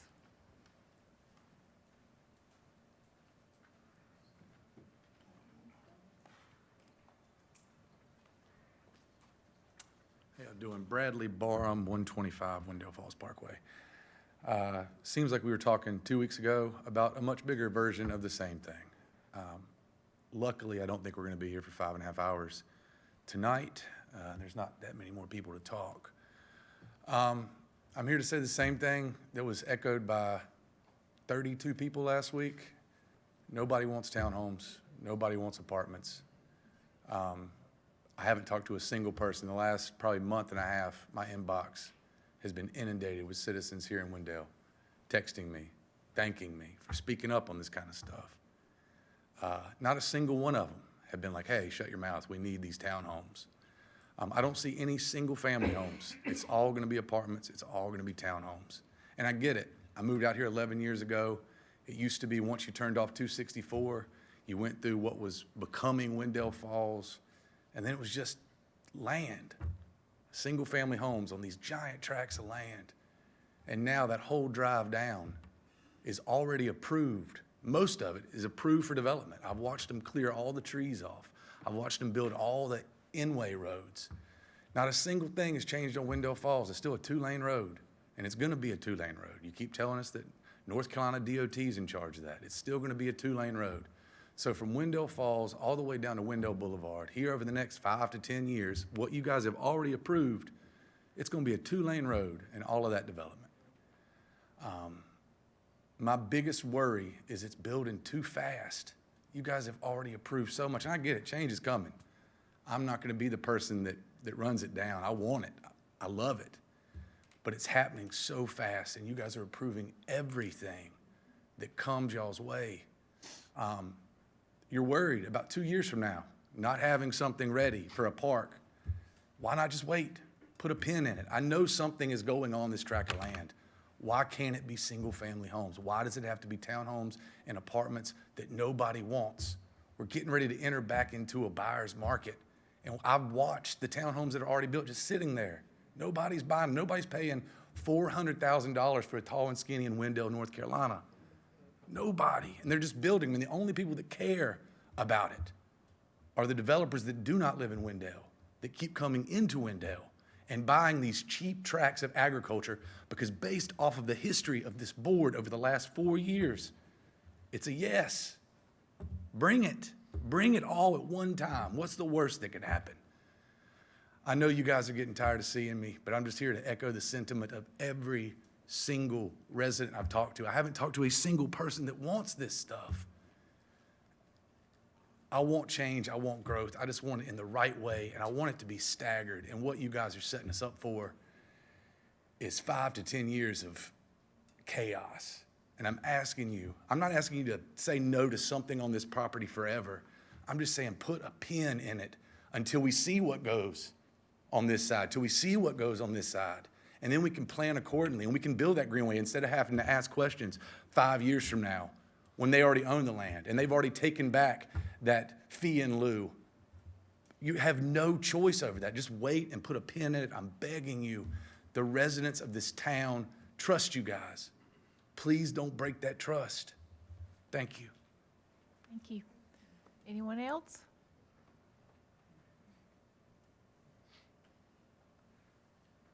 All right, is there anything else from the board? I have a couple questions. I want to talk real quick about the commercial piece on the front. I'm not sure who might answer that. We've got 2 slots, it looks like, currently. What is the square footage on that? They're all around an acre.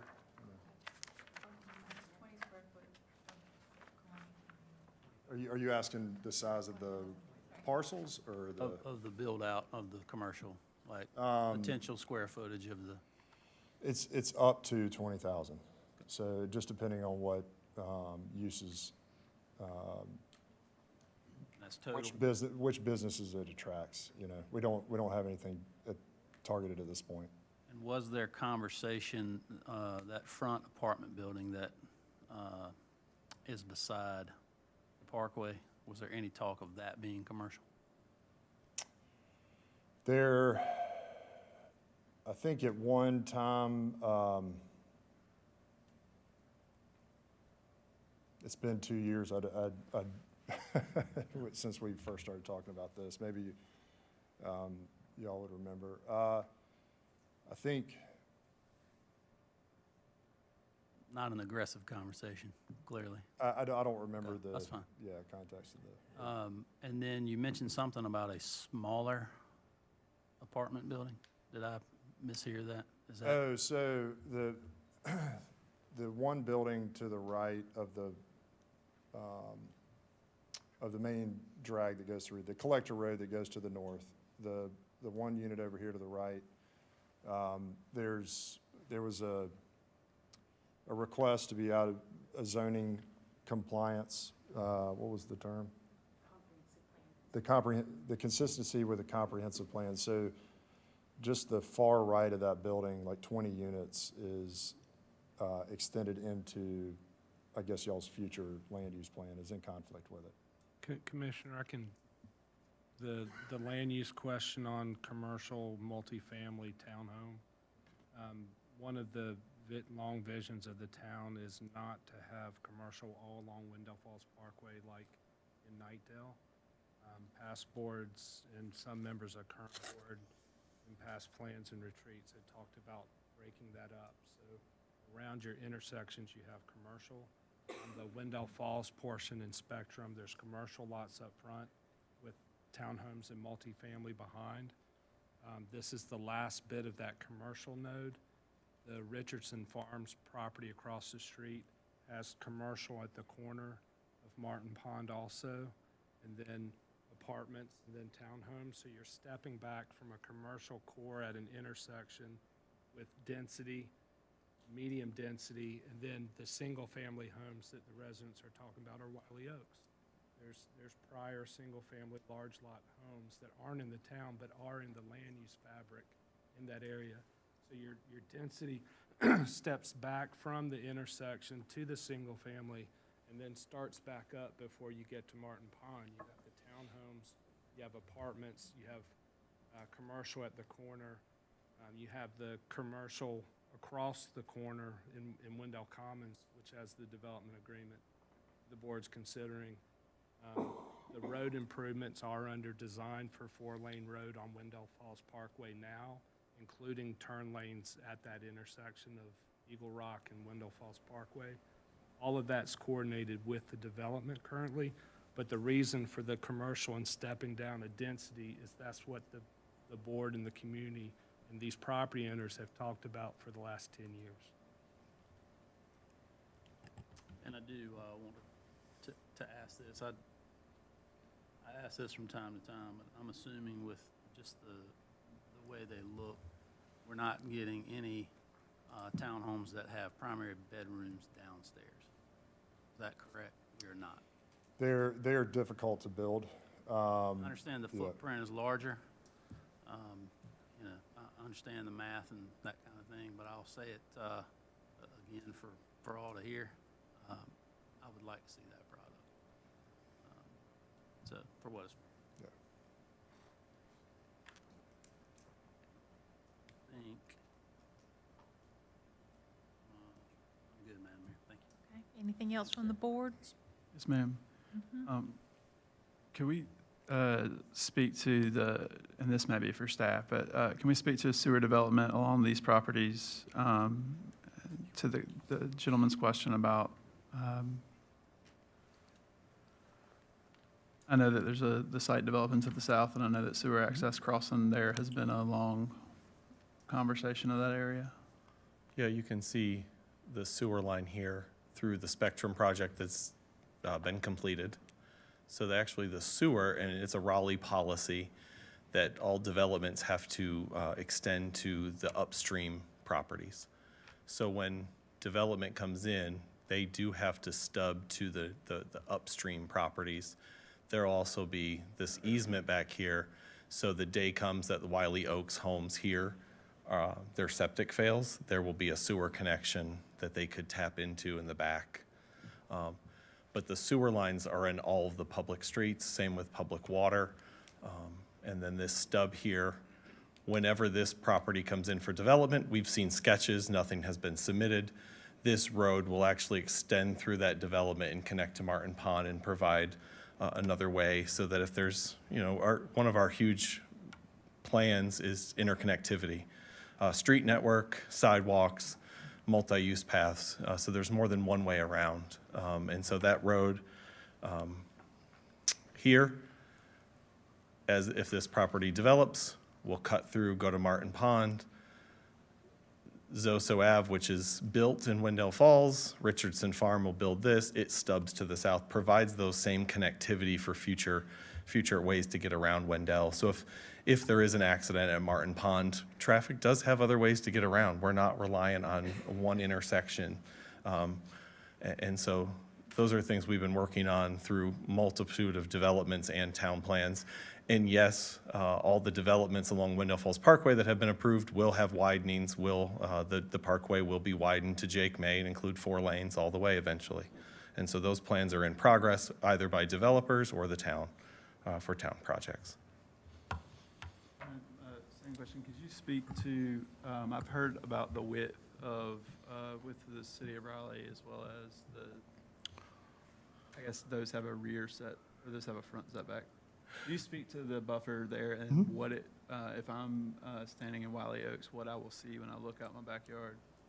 Yeah, so there's a 20-foot type B buffer that will have plantings, 20-foot easement for the sewer, and then there will be setbacks from those townhomes. And all of those townhomes, the garages face the street, they're not alley loaded.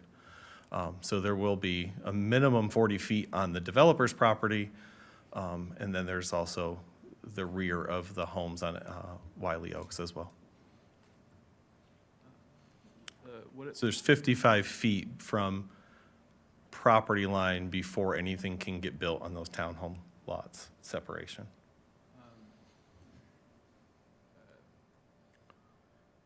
Type E, so what does that look like? Type B includes canopy trees, mixture with understory trees and shrubs. And the existing buffer, the 20 feet, the existing will stay. And they get to use that as, if there are trees in that 20 feet, they stay and get counted towards that buffer requirement. We do verify that if additional plantings are needed, the developer does install those. So there could be places where the existing trees meet the requirement, but also supplemented with additional plantings to make sure they're meeting the density of the plantings. 20 feet undisturbed, essentially, additional added if needed. Correct. Okay.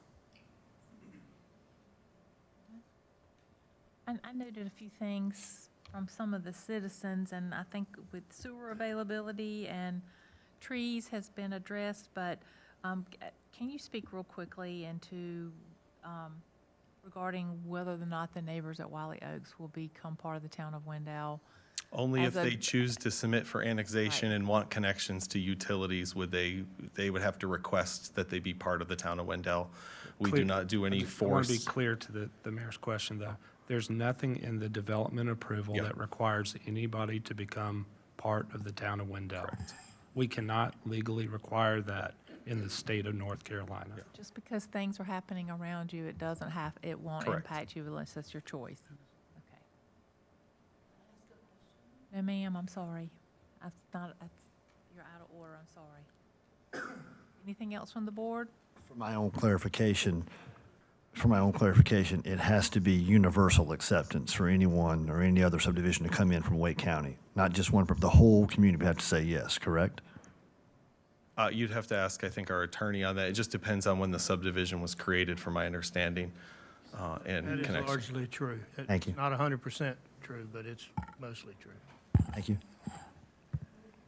I will add one more layer to what I think the person's question was, which is, there's nothing in, or what the manager was saying, there's nothing in this development agreement, nor is there anything that we could put in any future development agreement that could make anyone that is not currently a resident of the town of Wendell a resident of the town of Wendell without you specifically as the property owner coming down here and saying, I want to be a property owner, and then it's still going through this process again.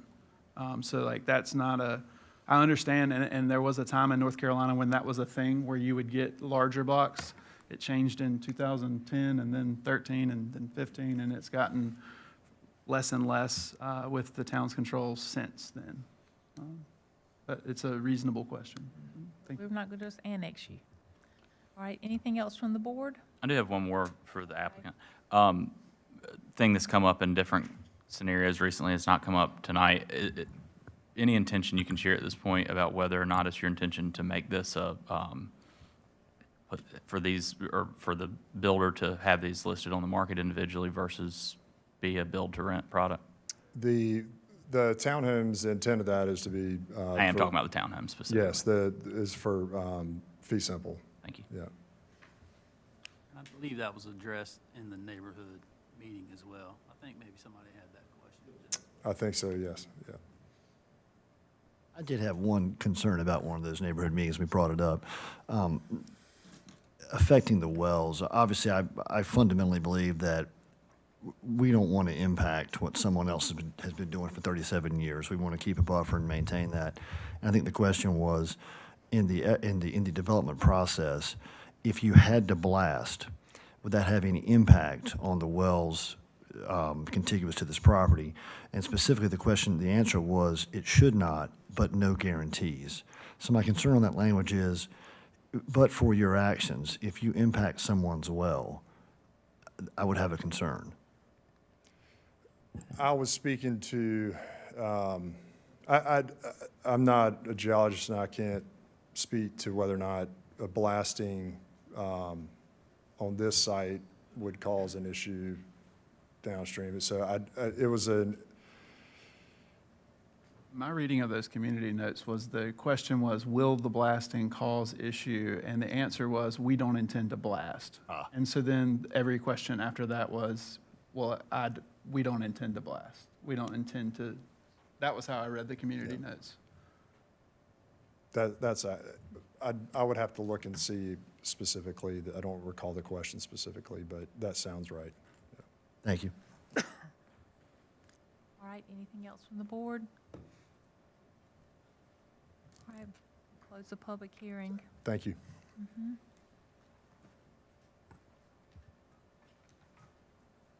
I'll just add one more thing, Mayor, and I feel like I want to start saying this every chance I get because it seems so intuitive to me, but I do think sometimes it's worth saying out loud. People want to live in Eastern Wake County. Like, houses are getting built here. Everybody, whether they speak for or against developments, usually seem to concede that point and agree with it. One thing that's really important to me is preserving open space where we have it, where we can, reducing the amount of land that gets transferred from undeveloped to developed. I believe that the most important way, or the most effective tool we have to do that, is to support dense development. Because if 1,000 homes are going to be built, they can be built on 1,000 acres, or they can be built on 100 acres. You can't build 1,000 homes on 100 acres if you're building on 1 acre lots. So that's always sort of an underpinning philosophical perspective I have when I see townhomes, when I see apartments. I think it's a great way to ensure that folks have a place to live. Folks want to move here. Folks are moving into the apartments and townhomes that are being built in town. Doesn't have to be for everybody, certainly. I don't think that we are mandating that anybody build things like this on their property that they own, but I do think it's a good way to support in dense, especially dense residential development, but dense development generally, I think is a good way to reduce sprawl and try to protect as much land as we can, big picture, as a region, as a state. So anyway, appreciate the proposal. All right, anything else from the board? All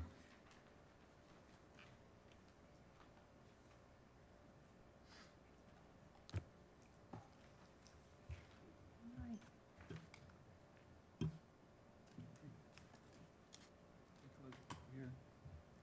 Excuse me? The public. Yeah, I did. Okay. Yeah. Just that comment, Madam Mayor, I'll understand the neighbor, right? Like I've lived in a house for 3 years and then the lots, 4 lots beside me developed. Understand that change, and it was a different product that was denser that was right beside mine. And that is always a concern, and I get it. On this one, I will say that it dates back far enough, and I can see the plan coming together now, and this is all about perspective. So if this is the first meeting, or if this is your second issue, right, you may not have heard the last 10 plans. There's a conversation later about where the grocery store is and where the grocery store will be located and how that will develop. I remember sitting in a board meeting and us discussing about a connector plan. And at the time, Commissioner Boyette and Commissioner Lutz saying like, hey guys, this middle here, we've got to figure that out as Wendell grows together. That was years ago, but in working through that plan, it was public comment and it was having meetings at Central Baptist and having those conversations. So like, this is a part of that plan. You see that with the commercial, tying to the commercial. And to the manager's point of how it grows from commercial at a corner out to residential. If there was a perfect transitions on everywhere, right? That also is cookie cutter and not how things develop. So we attempt to follow these plans. I see it filling in. I can understand how others see it as being a lot when you haven't seen the larger portion of all that plan coming together. The one other thing I wanted to say about it, to the protection of the streamland, or to the protection of land generally, is that the desire and the goal and the reason for the greenway and the reason for part of the parks bond and for the reason that we studied this particular corridor is to protect the greenway. It's twofold, right? We want kids and us to be able to get outside and have another way to traverse all the way across Wendell, but we also want to protect Buffalo Creek and want to protect those waterways. And the way that we can do that is by us, the public, owning it forever, and then us encouraging the public to go use it, because I will, I don't know about your 2-year-old, but my 8-year-old will tell on you if you litter, right? Like, putting the public down near those resources will be a good thing for our stormwater program. I say all that to say I see it all. I see this plan as a part of other plans that have come together. And with that, Madam Mayor, I'm happy to make a motion whenever you're ready. I'm ready. May I move, we approve the annexation and rezoning of, Madam Mayor, I move we approve the proposed annexation and rezoning request and make a motion to adopt the attached ordinance. Okay, we have a motion. Was there a concern about conditions Timing. 15 and 16? Did you want to do 16, anything? if we could propose a little different wording on that Yes, doesn't ma'am. tie that. I would suggest eliminating the last sentence about the 2 years and just say the town and developer shall agree on a timeline for the fee in lieu to be utilized for the development. Thank you. Okay. Can I- Can I include that in my motion, Madam Mayor? I'll ask everyone. Yes, you, I'd suggest there be some period of time in case we don't agree. Prior, If he said 3 or 4 and Commissioner Eatman said 5, does 4 sound good?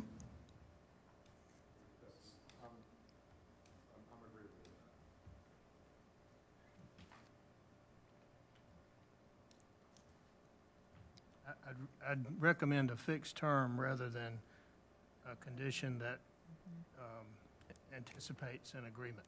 If you don't have an agreement, then the condition would fail. so just substitute the 2 for the 4. That would In be the my last sentence. suggestion. Okay. that's condition 16? 16, Okay. yes, ma'am. Okay, state it again. Also, the suggestion that if it's refunded, it's used for the property, For that for that development. development. I think I heard that. And that's condition.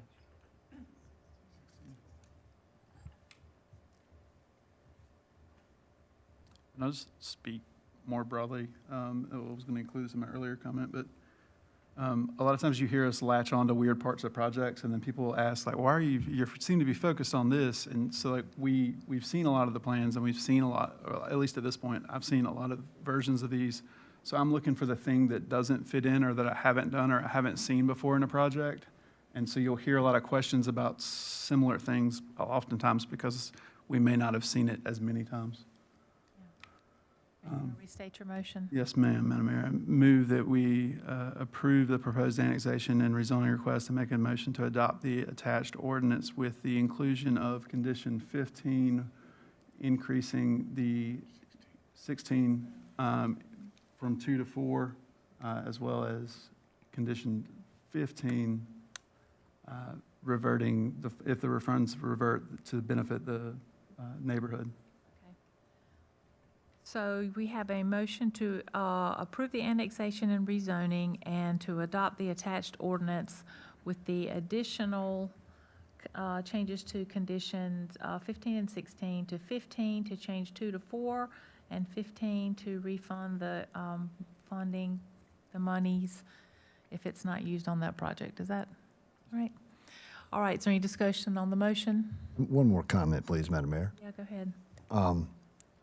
We listen and we hear. And I'll just leave you with this one thought. I was walking my dog yesterday, and I'm in passive open space, much like what we're talking about.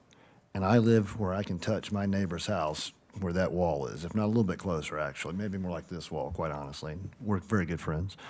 But in so doing, I saw a deer larger than my dog, and I got as close as me to Stacy right there. And that deer froze, and my dog froze, and they just were awed and amazed.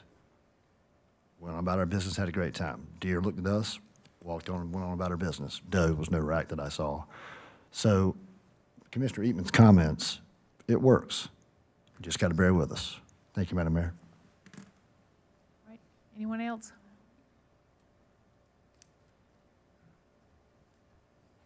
All right, we have a motion. All in favor? Aye. Anyone opposed? Aye. Okay, 4 to 1.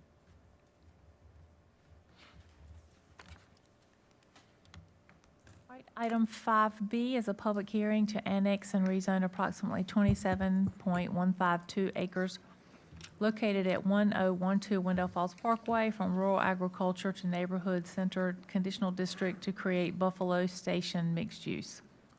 Yep. Good evening, Mayor and board members. This next project has some components very similar to the last one, a little different, and so we'll go over these. As we said, the applicant is requesting neighborhood center conditional district. The intent is to create a mixed-use community with 83 townhomes, roughly 1.3 Can you hang on acres. hold on just a minute.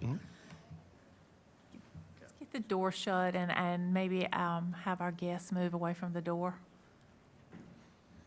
Okay, go ahead. Yep, so the project contains 83 townhomes, 1.29 acres for future commercial neighborhood center use.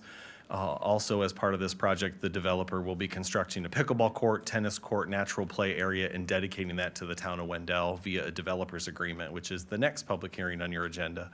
And as you mentioned, the property is located at 1012 Wendell Falls Parkway, or at the intersection with Jake May. And I'll go over some of the details of the project. To the north of this is, across Buffalo Creek, is the future Wendell Athletic Complex that's under construction, Buffalo Creek.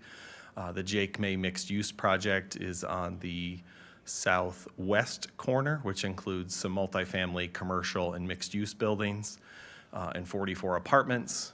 To the east is Foxborough Crossing. I know there was a resident here who spoke earlier. The neighborhood's been there a few decades now, and does not contain any dedicated open space. So all of their recreation is within their own lots. There's no playgrounds or amenity space for that neighborhood. And then to the west is 1032 Wendell Falls Parkway, which includes single-family and townhomes that recently broke ground. And to the west of that is the Wendell Commons, which is the grocery-anchored center, which is also the developer's agreement for that is on your agenda tonight as well. Subject property is here. It's the sliver between Foxborough here to the east, 1032 Wendell Falls Parkway, Wendell Commons, and then the mixed-use node is here at this intersection. The applicant is proposing to meet all of the setbacks proposed in the UDO. The minimum lot width for the townhomes is 20 feet. In this project, all townhomes are alley-loaded. There are no front-loaded at this time. Site plan, this last chunk of roadway that connects Jake May through 1032 to Eagle Rise, gets you over to Eagle Rock Road. It's in our transportation plan as a collector road. So all these lots you see along this collector road are alley loaded. And so that street is very similar to what you see with Big Falls, Taylor, other kind of collector roads that are meant to move traffic throughout a variety of neighborhoods. And so that will provide a key connectivity from Jake May all the way over to Eagle Rock, parallel to the Wendell Falls Parkway project. The 1.3 acre parcel commercial is down here on the corner. Across the street is the Jake May mixed-use project. The applicant will go over some zoning conditions, but has prohibited some uses on that property to keep it with like a future neighborhood commercial uses. Here's a map of the I would call it the region, focused on Eagle Rock as Wendell Commons. You see the different housing types, commercial node here at Jake May, and then these other residential projects as well. Zoning conditions, HOA, the community will have an HOA. They'll be responsible for yard maintenance, pest control, and exterior maintenance of all the townhome lots and structures. Condition 2, anti-monotony. In order to promote a variation in home appearance, no front facade shall be duplicated for 3 lots in a row or directly across the street. For corner lots, this shall apply to lots catty-corner across the intersection. Condition 3, townhomes shall be allowed by right, and minimum width shall be increased from 16 to 20 feet throughout the development. Condition 4, garages, townhomes shall have a 1 or 2 car garage. The garage, if a 1 car, shall be at least 12 by 24. And I know you saw that on the last one. That's very important as we make sure there's space for a car inside and the trash and recycling containers for the town. And so you've probably noticed that in some zoning conditions recently, but it allows space for that, the cans and the car. Condition 5, material, at least 2 of the following materials shall be utilized on each facade: wood or cement board and batten, fiber cement siding, wood or cement shingle, masonry brick, brick veneer, masonry stone, stone veneer, or synthetic. Secondary material must be at least 20% of the facade. The use of vinyl siding is prohibited except for trim elements of the dwelling unit. Foundation, top of slab shall be elevated, and that's to make sure there's positive drainage. Condition 7, the rear and side building elevations of each home within the community shall have a minimum of 1 window or door on each floor within the home on each exposed wall. The townhome roof line shall be broken up vertically such that no roof lines in a single mass. Condition 9, attached townhome building shall have a front facade modulations minimum 12-inch between each unit. Condition 10, architectural requirements, at least 2 of those materials. Condition 11, porches, all residential units shall contain a covered front porch or entry. All units will have the glazing. Condition 12, the following uses are prohibited on that commercial parcel: an ATM, funeral home, group care facility, laundry services, tattoo parlor, auto parts sales, alcohol beverage sales store, event venue outdoor, wireless communication, and utilities. And then condition 13, the following uses shall be permitted by right with no special use permit: general retail and child daycare center for more than 8 persons. Being that this is at what is turning out to be a small commercial node, the applicant and town staff felt like trying to commit that to some neighborhood uses was important. It creates a walkable, if it's a doctor's office, a daycare, some general retail, it's coffee, it's a restaurant. People can walk from their neighborhood to there and not be so reliant on a car to get places, and maybe bike there when they're maybe a few neighborhoods away. The environmental, the applicant will need to obtain stormwater and sedimentation erosion control permits. The plan does show one stormwater control measure on the site. Buffers, the type C buffer is required between neighborhood center and R3 zoning, but since the area abuts is in the floodplain, that existing dense vegetation exceeds the standard of a type C buffer already. The development does show the required street trees along both Jake May Drive and Wendell Falls Parkway. Open space, this is where we get to have some fun and go over this project in a little more detail. The proposed development plan needs a minimum of 83,000 square feet. They are providing roughly 784,000 square feet. A large chunk of the property that abuts Buffalo Creek is in the floodplain and environmentally sensitive areas.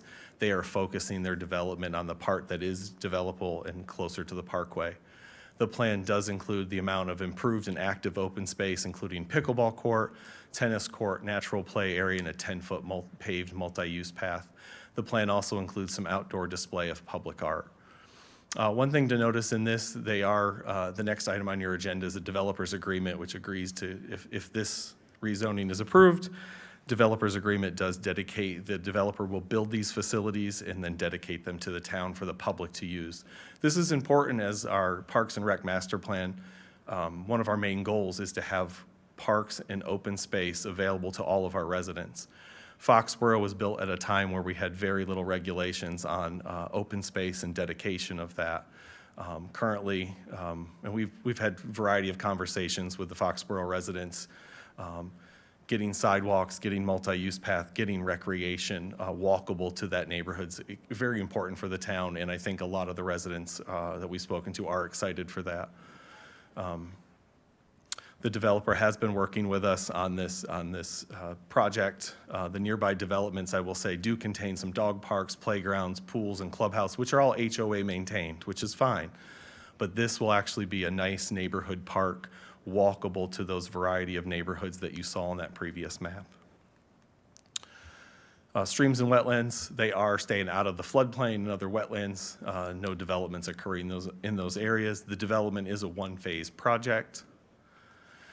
A TIA was not required as they don't meet the thresholds. However, they are constructing all the internal streets. They are constructing improvements to Wendell Falls Parkway that are required, and they are proposing to build the multi-use path along Jake May back to that neighborhood park, and also if we ever decide to build a bridge across Buffalo Creek. I know that's not in our CIP anytime soon, but we have that potential to build over to the athletic park. The collector road is important. That'll run from Jake May Drive to Eagle Rock Road. Blueprint Wendell does classify this area as medium residential 2. When we sat down with the developer, this was right after the mixed-use project on the other corner was approved, and we said, hey, what do you think about providing some commercial space at that corner so that residents have a more walkable kind of neighborhood feel? And they were really receptive, worked with us from the get-go. The density for the project is 3.3, and that's because a large chunk of the property in the back is not being developed due to being along Buffalo Creek. Anytime we make a rezoning request, we look at the comp plan, also how does this fit in.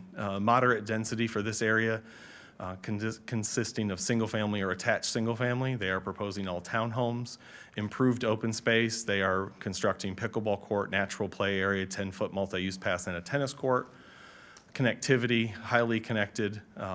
between the Parkway, Jake May, and then the extension of that collector road through what we call 1032 and Eagle Rise.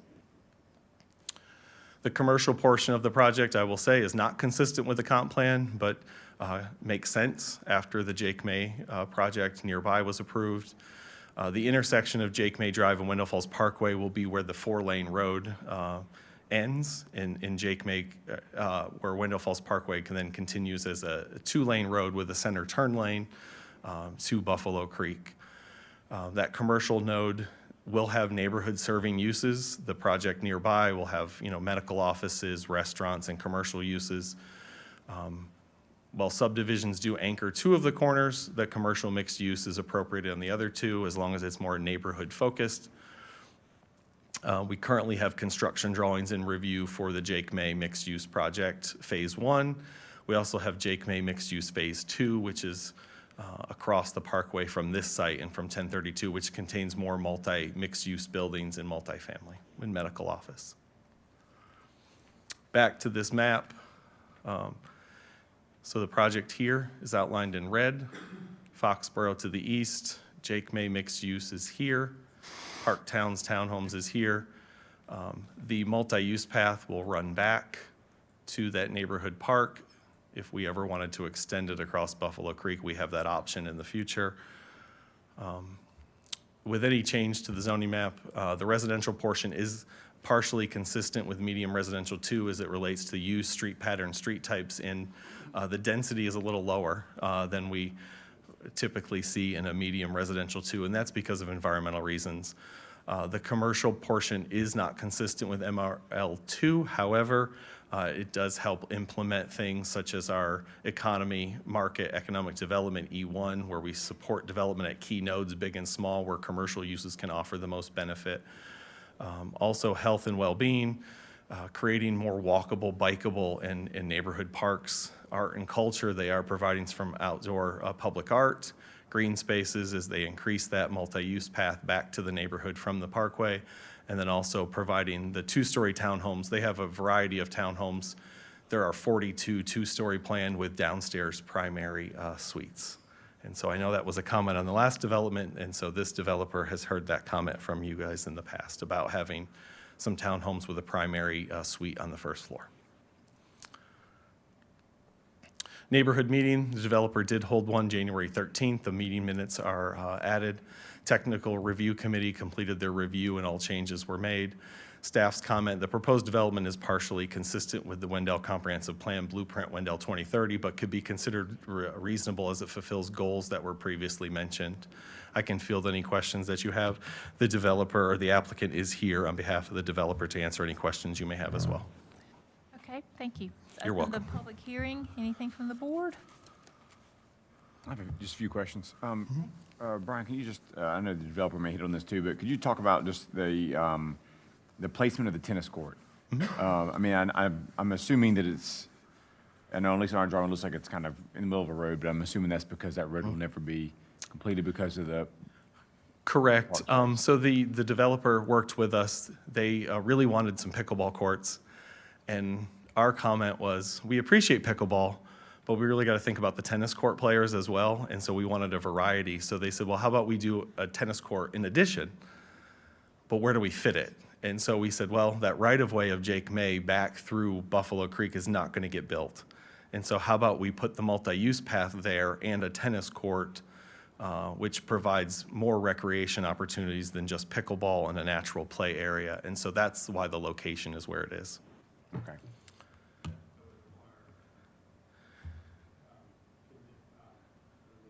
Releasing the right-of-way, yes.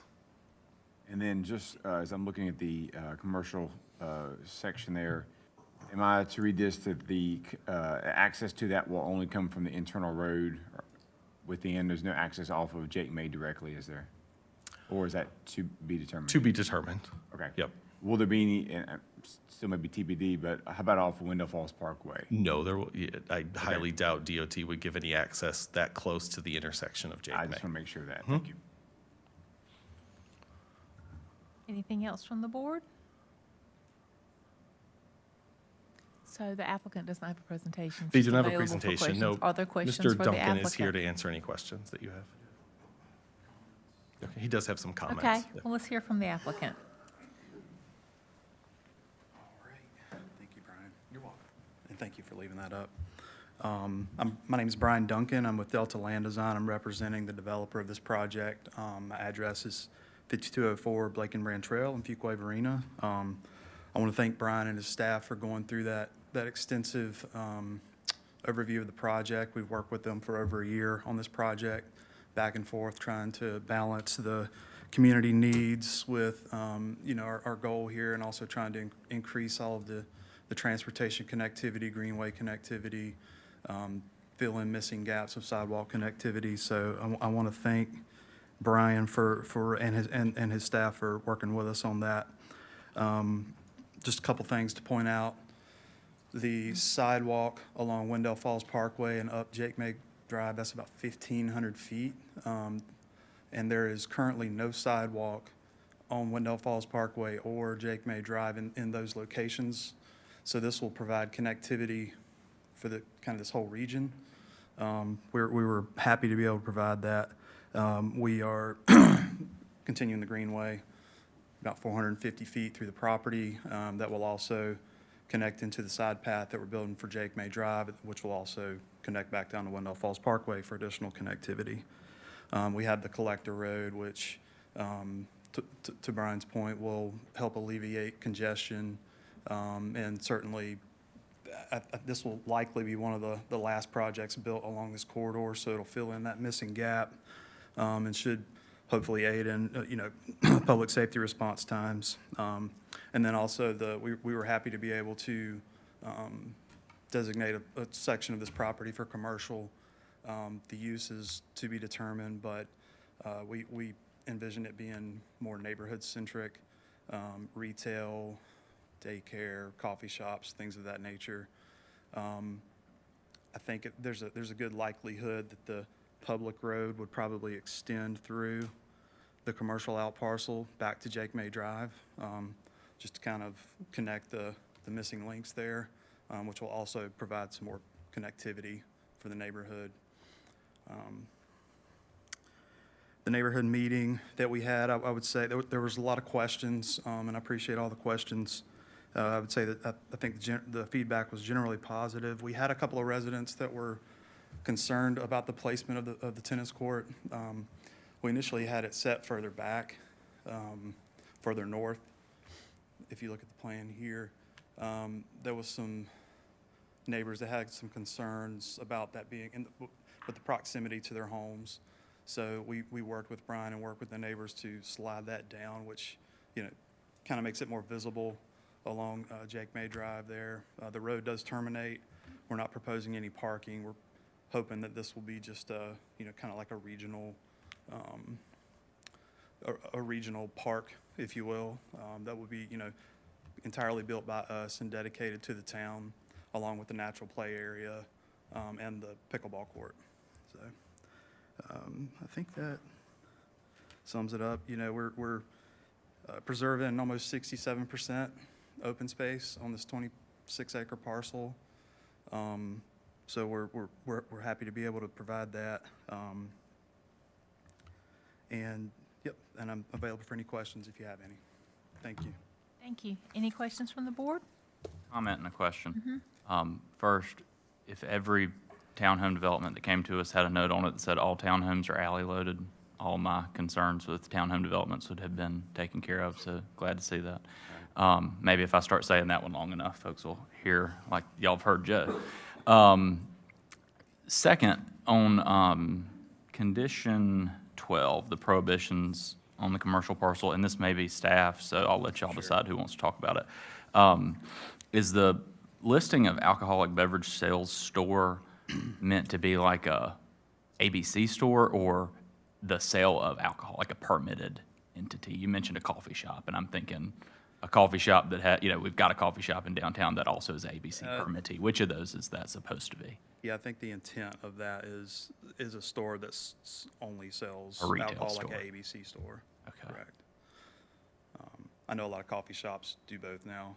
From a staff perspective, are we comfortable that We're not getting into the ABC regulatory business. We're not saying where that's the ABC's world, in my opinion, to decide where permits can be issued. This is about one very specific thing, not just, okay. That's right.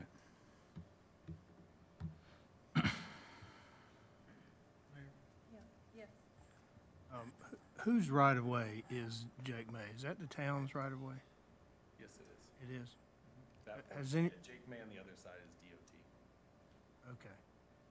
Have we looked at that easement to see if we can put a park on a street right-of-way? We have not, only that that part was dedicated as a public right-of-way. Okay.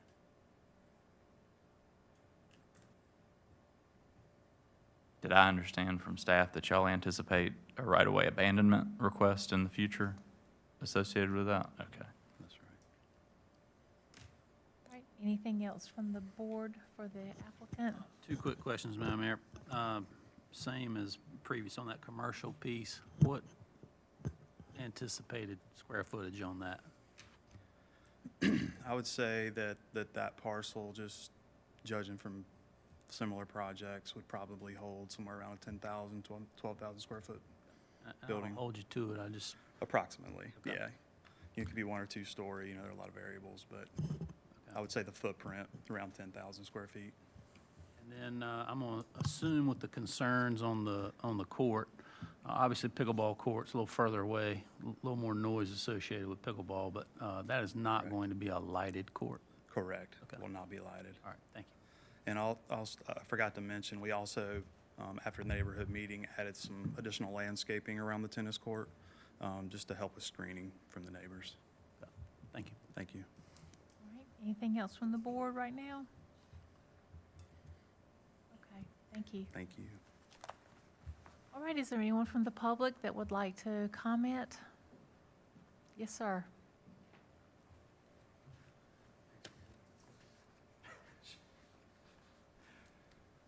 You have your name and address, please. Dave Breeze. I just moved there, 513 North Kenneman Drive. The old tennis court was 25 feet from my back bedroom door window.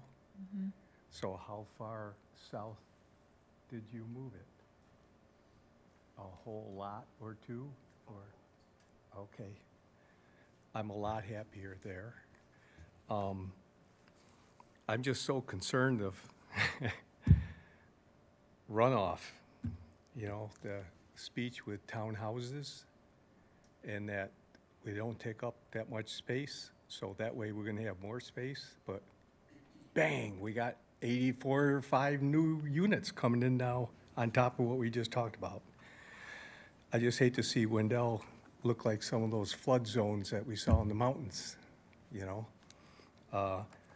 But single houses, I found out about this the night I moved into my new location, that we're going to have all that new development back there. But apparently, we are getting some movement, and I appreciate that. I'll leave it there. Thank you. Anyone else? Yes, ma'am. Hi, I'm Candace Newby. I'm at 505 North Kenneman. I'm a couple of houses down from them. And he just stated that they've moved the pickleball court, tennis court, a couple. So now, if it's moved from them, is it right behind me? Or like, how far is it moved? Well, the other thing we did was add additional landscaping and screening, so that anybody that abuts it, including the new units, should have some nice screening around that tennis court. Okay, so is it, I guess because I can't see it here on this blueprint, I'm just trying to visualize it. Is it where Horseman Park is, where that entrance is, where we come in? Is it right there further down, or is it right behind the first house on North Kenneman? I'd say there's a, 60, 80-foot gap between the end of the road and the tennis court.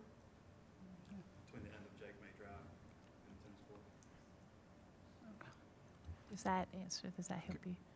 Is it possible to give her like which lot it's behind? I Yeah. think it's what she's kind of looking Yeah, I for think versus distance from the end of the road. It looks like it's behind lots 7 and 8, if that makes. Which is your lot 7 on this map. So I don't know if you can, over there on the right, that corner, like just below the tennis court is the intersection where you currently turn right into Horseman. And so that's the corner lot that you can kind of see with the HO on it. And then just above it, beside the tennis court, is listed on what we can see as lot 7. I don't think you can see it on the screen, but on our I can't packet. tell where you are. But that one is the address that you just said. Okay. I might need to see it a little closer as far as, I can show you in Okay. here. Your lot is in this red. The tennis court is back here behind part of your lot and lot 8, which is directly north. so it's right behind me now. So it got moved down right behind me. Okay. Yeah. So me personally wouldn't want a tennis court or pickleball court right behind me if there's more space that they can go further down or further inland.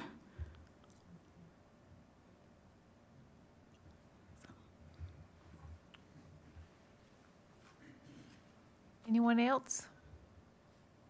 Yes, sir.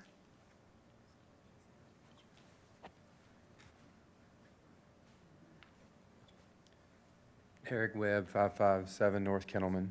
I'm curious about and I don't know what the forecast is for the DOT or any adjustments. I did hear the 4-lane coming to Jake May, which gives me some comfort that there'll be, more there. But even there being an accident in the last week of town assets, if I'm not mistaken, right, at that intersection, are there plans for a light or something there or a change? I don't know what I don't know about it, but I think many of the people I've talked to in the community are concerned about the safety, as I spoke to earlier, and any sort of traffic calming opportunities when it comes out. I think I see some here seemingly in the plan here where there may be some traffic calming opportunities there. Even in our neighborhood, that's a concern. So I'm just curious if that is part of the plan for what the DOT is, when we have these connector roads and other opportunities. Thank you. Yes, ma'am. Anyone else?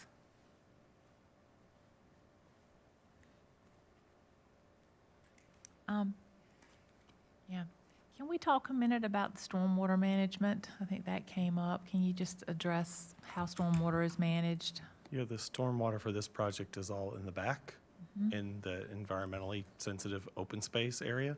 So it's not along, along the road frontage. It's in the back towards Buffalo Creek to serve the project.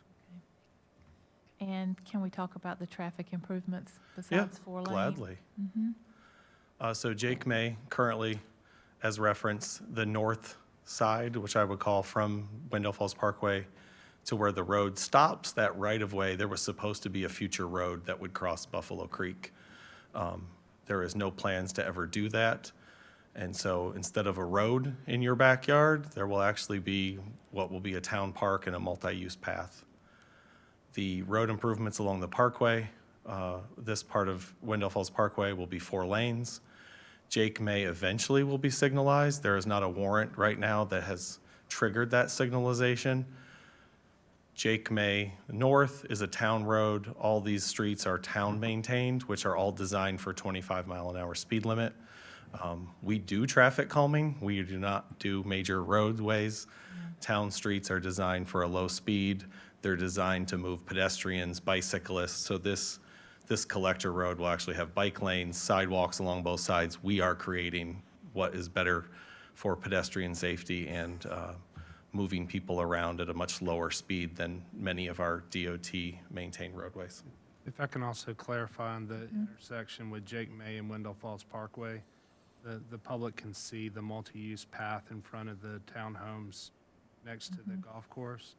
So the plan at that intersection is a pedestrian crossing signalized intersection that allows for the multi-use path on the north side of Wendell Falls Parkway to safely cross to the south side. We don't want to build 2 bridges across Buffalo Creek. So the idea is to put the bridge on the downstream side of the Wendell Falls Parkway crossing environmentally and from a flood damage prevention, that's best practice.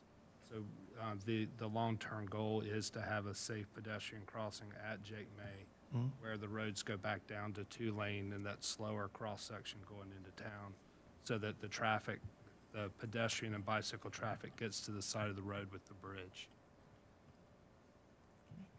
One more thing, the tennis courts, I feel like they maybe got moved because one citizen was concerned and now they've been put on top of another.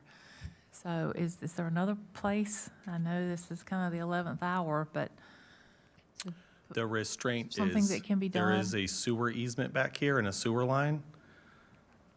And so there's not much area to move it. They could move it back to where it was, back by the natural play area, which is here. But there's a sewer, this sewer line is already constructed. And then this is all permanent open space and floodplain in the back. So there's no other, from our perspective, there's only a space to either move it forward or move it back in that area. There's not a place to move it somewhere else on the property. It just bothers my sensibilities to be able to help one citizen and not another for the very same thing, so.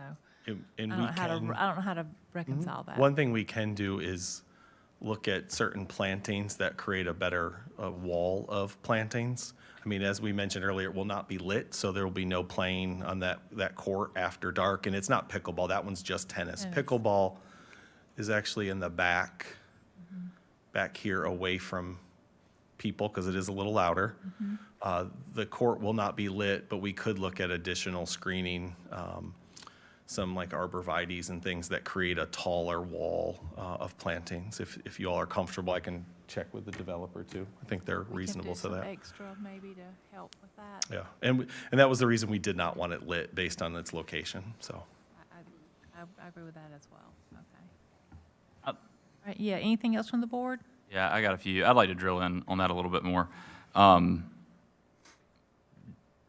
think I heard, Brian, earlier you said that originally they brought us a pickleball court and we said, why don't you put a tennis court in? And they said, well, what if we did both? Yeah. Is tennis court required to meet any of the, I don't believe so. I think they met it with the playground and the pickleball was their active space. and then I know there's open space that's sort of shown at the top of the picture that we're looking at right now that you mentioned, you know, the open space north of the sewer easement. Is there no extra, I know a lot of times we have more open space than is required. Is there no open space that could be transitioned to active from a quota perspective? Okay. Yeah, so and it's floodplain and stuff back there as well, so. Okay. Personally, I'd say town staff probably gave good feedback at the beginning when they said tennis court would be better than pickleball court, period. I'm not sure that a tennis court behind these folks' house. That's one of those things that I can just imagine making me become the neighbor from the nightmare neighbor of just here. It's little things like that I know it would bother me to hear it. So I guess maybe this is a developer question. Is there appetite for going back to staff's original recommendation on putting a tennis court where you got a pickleball court proposed and not doing anything in our right of way?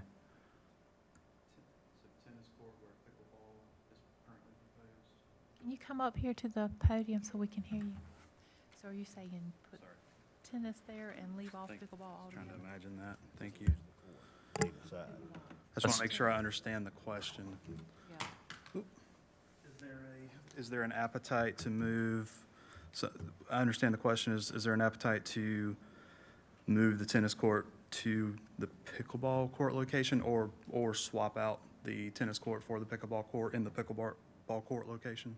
Not a swap. Not a swap. Just a move, so consolidate into one location. Okay. No longer do anything in the current Jake May right of way. Sure. Pickleball court would go away. That would You'd be have it. one amenity, not two. That's Sure. true. No, And I do think that, But Brian, our concern is a 15-year-old individual knocks a tennis ball into her window, we get a phone call, and we got a problem for the next 20 years of our life. Yes, sir. And the police gonna deal with it, town manager's gonna deal with it, so we really have to be careful of that. So if you can lose that court, great. Find a better place for it, great. So we'll just move it and replace it with the pickleball, so there'll be no pickleball, just the tennis court. Hey, before y'all sell the farm, the, what I did there, this is also theoretically intended to be the future greenway behind the, I heard entryway into, like, the space behind this is gonna be a multi-use trail Yes. where the Jake May piece is. There'll be a multi-use path in front of the townhomes, yes. I'm fine with them moving it over. I just, like, if there's, we have everybody here now, if there's gonna be a decision about what we put in that space, I think we should try to figure that out now too. I don't want, I think, I guess I had in mind that they would leave the multi-use path that they have proposed and not add anything else. yeah, I was playing with it and like I was gonna move public art over because I was like, well, that would be a nice, in my backyard, if I'm getting new neighbors, like if my backyard is the gateway, that's, and so I was moving with what else we could, and I was just trying to keep that space, at some level. If I make a recommendation, if particular uses are problematic to the community, sometimes it's a good opportunity just to have it dedicated for public use and then work with the community to see what they want. And then that way the community can be part of the design. And if all the community wants is enhanced landscaping along a greenway, then that's possible. But if the neighbors do want something that enhances and benefits their community for everybody, they can be part of that. And I'd say I mostly agree with the manager, except, or maybe it's our property, right? This isn't like a easement for a future road. We own the right of way for that future extension, Jake May, all the way to the creek, right? Yes. Okay, so I think I agree with the point. I think it's maybe to Commissioner Joyner's point earlier, there's not a potential loss of the open space because it's ours. Am I following that? That's a question, just to make sure I'm tracking right. And we're amenable to adjusting that location, if we want to add a condition, that speaks to those locations being, having some wiggle room or some adjustment to those locations, we're fine doing that too. I think he was talking more about not losing an amenity. I think he was like, don't just give away something and not put something else there. I also think I like the idea of letting the neighborhood have some input, because we're all sitting here saying, yeah, move the tennis courts back there, and they may all rather have the pickleball courts back there. So I don't know what, I don't like choosing people's activities to that I extent would for say them. if people do not want a tennis court, I would not recommend pickleball court because they're much louder than a tennis court. I mean, agree. Tennis is the quieter Yeah. racket sport of any of them. How Mr. dare you. Would, having one amenity and it not being located where the tennis court is currently located, but I appreciate your commitment to it. What I would say is, one, Commissioner Lutz's wife has been asking for more tennis courts for years. So I don't want to weigh in on, and I weighed in once on pickleball and I got in a lot of trouble, so I don't want to weigh in on that either. The other piece that I don't want to lose is, like, man, you made a financial commitment to us on that, and that what you're going to do improvement. Is there a fee in lieu of way of doing Absolutely. the cost, like you do the one improvement and then fee in lieu of for Sure. the cost of it? Absolutely. That'd be great. We can have a discussion whether we want a pickleball court, there or not, or if we want to have tennis court or pickleball court, and then do a fee in lieu for the other, we'd be okay with that. I really like that. Yeah, that's a good idea. Well, that's why you sit beside the manager. You get good ideas sometimes. Well, and I'll just say real quick, I think that solves the tennis court in the backyard. It does not eliminate, you still have a multi-use path there. So there's going to be pedestrian, the hope is that it is wildly successful in the connectivity piece, which I think everybody wants. So it's not eliminating, people and traffic, foot traffic, bicycles, that kind of thing.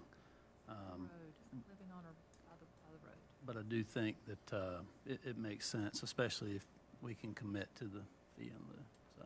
We can. Anything else from the board? All right, we'll close the public hearing. Thank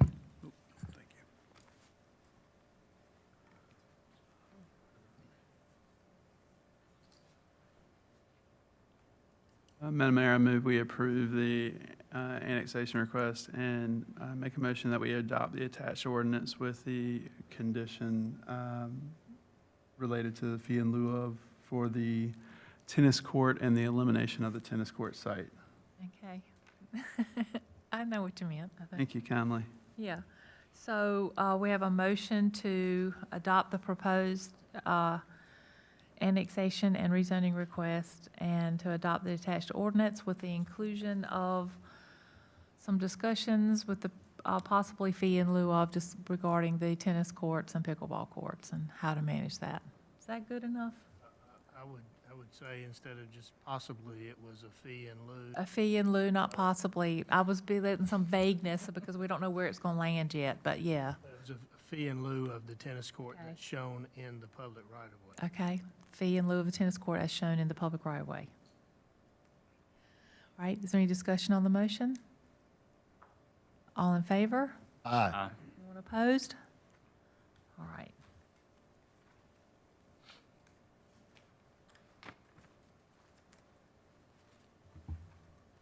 Let's see. Item 5C is a public hearing to consider a development agreement between Triangle Land Holdings LLC and the town of Wendell for the Buffalo Station mixed-use development.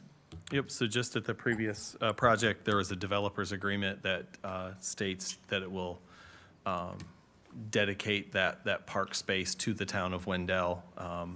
It is a very basic developer's agreement. We do have to hold a public hearing as required by state law on all developer's agreements.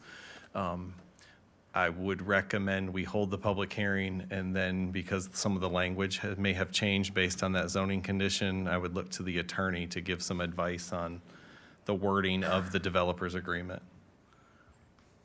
Wording would be consistent with the approval of the conditions of Okay. the annexation and Okay.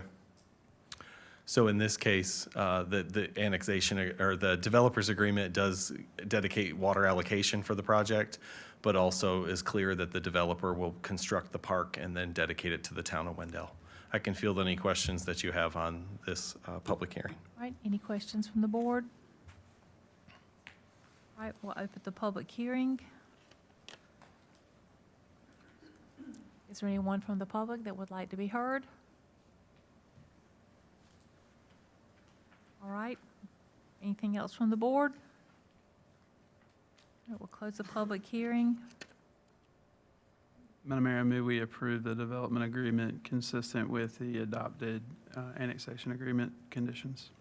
So we have a motion to approve the development agreement consistent with the previously adopted annexation agreement. Is there any discussion on the motion? All in favor? Aye. Anyone opposed? No. All right.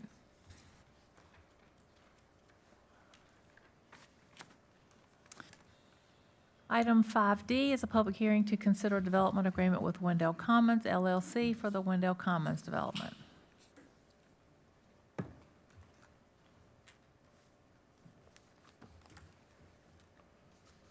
Good evening, Mayor and board members. I am going to pass out the latest development agreement. It's been adjusted from your packet. I'll give these to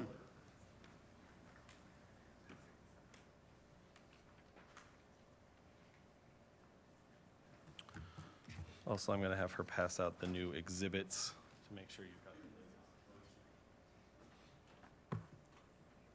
them.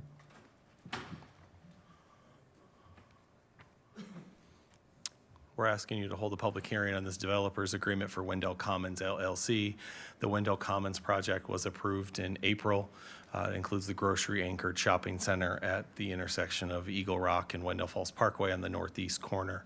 The applicant and development team is here to answer any questions that you may have. A public hearing is required by state law prior to the approval of any development agreement. It's been advertised.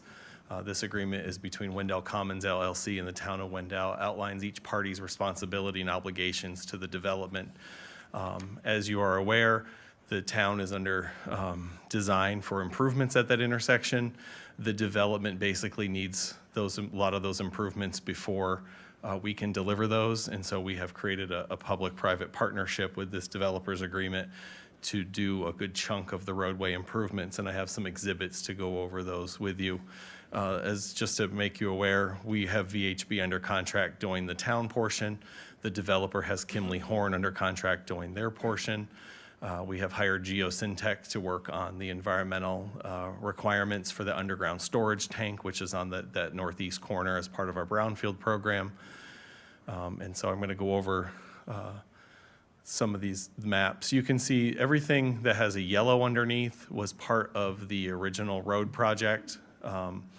Everything that you see in red is the additional road project due to the Wendell Commons project, and everything with an orangey red hatch over it is what the developer will be constructing, and then going out to bid, following town procedures and constructing to have improvements done by fall of November of '26.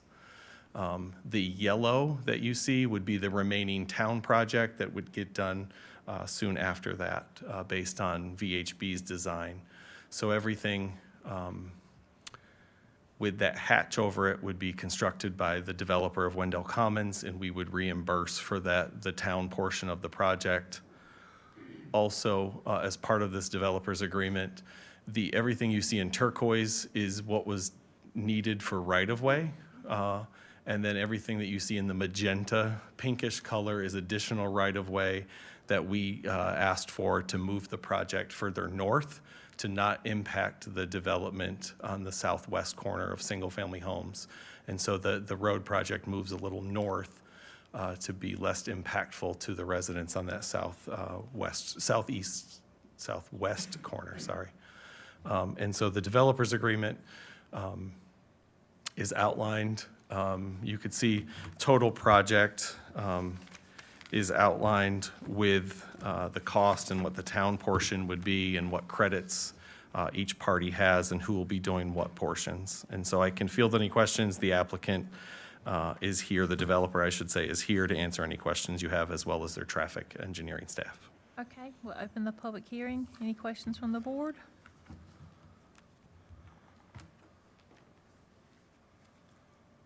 I've got one question, Madam Mayor.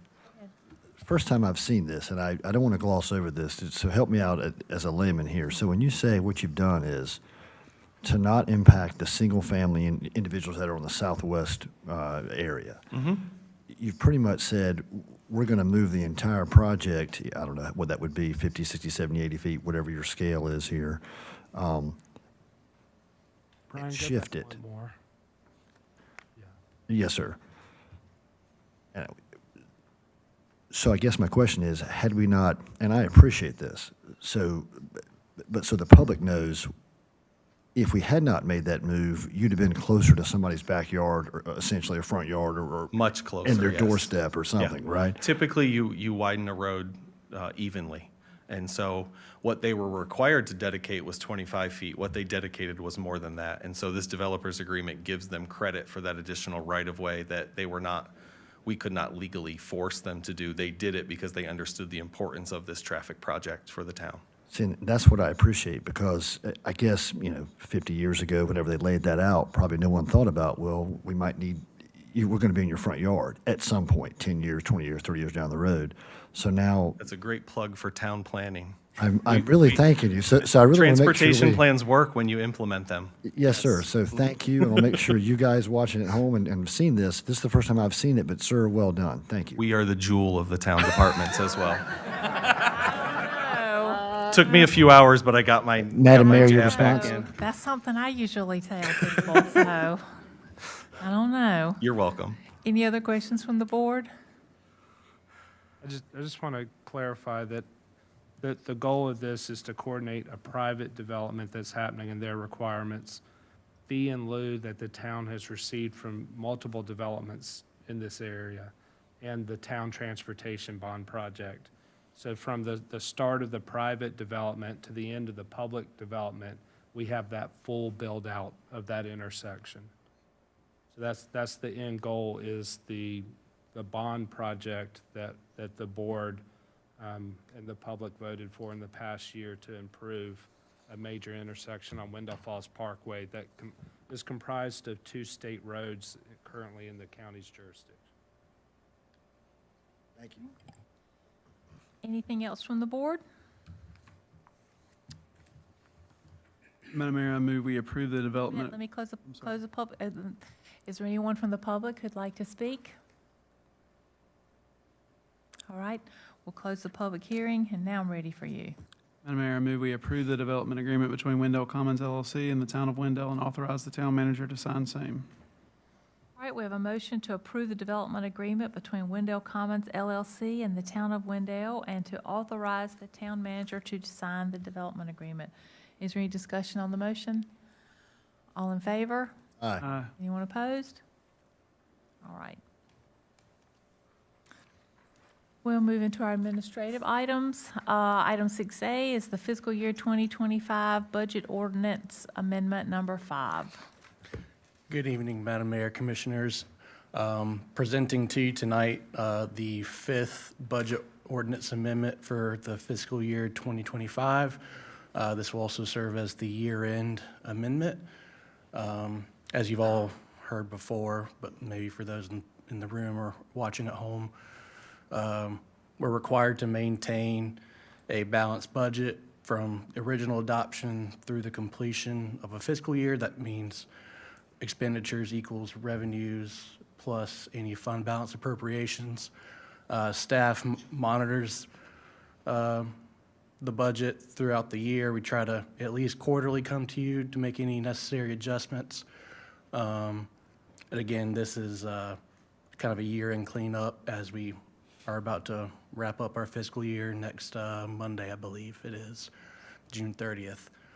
On the slide here, you have a few highlights of what of the various changes, upwards or downwards. Here are some of the key changes, mostly related to capital expenditures, brownfields, UDO update, pedestrian calming plan, small area plan, the LAP project associated with the Wendell Falls Parkway, Wendell Boulevard intersection, and the Buffalo Creek Greenway construction.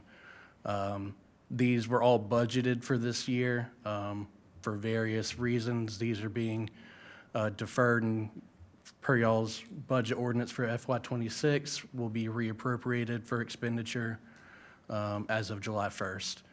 So just removing those from the current budget just to kind of truth things up, if you will.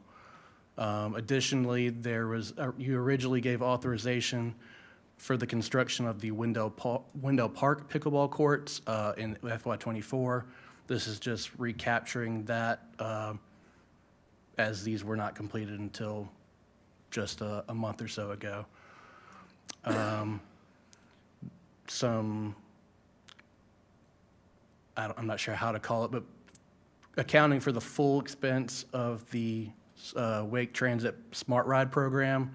Originally, we had just budgeted for our portion.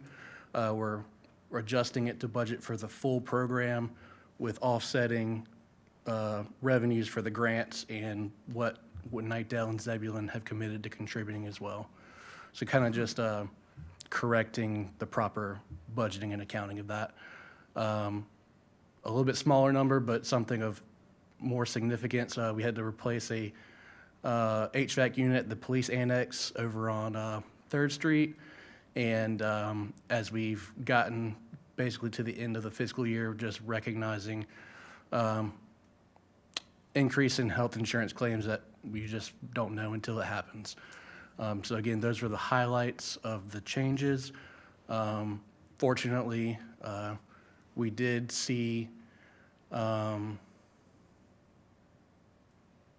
we were able to reduce the budgetary fund balance appropriation of just shy of $500,000.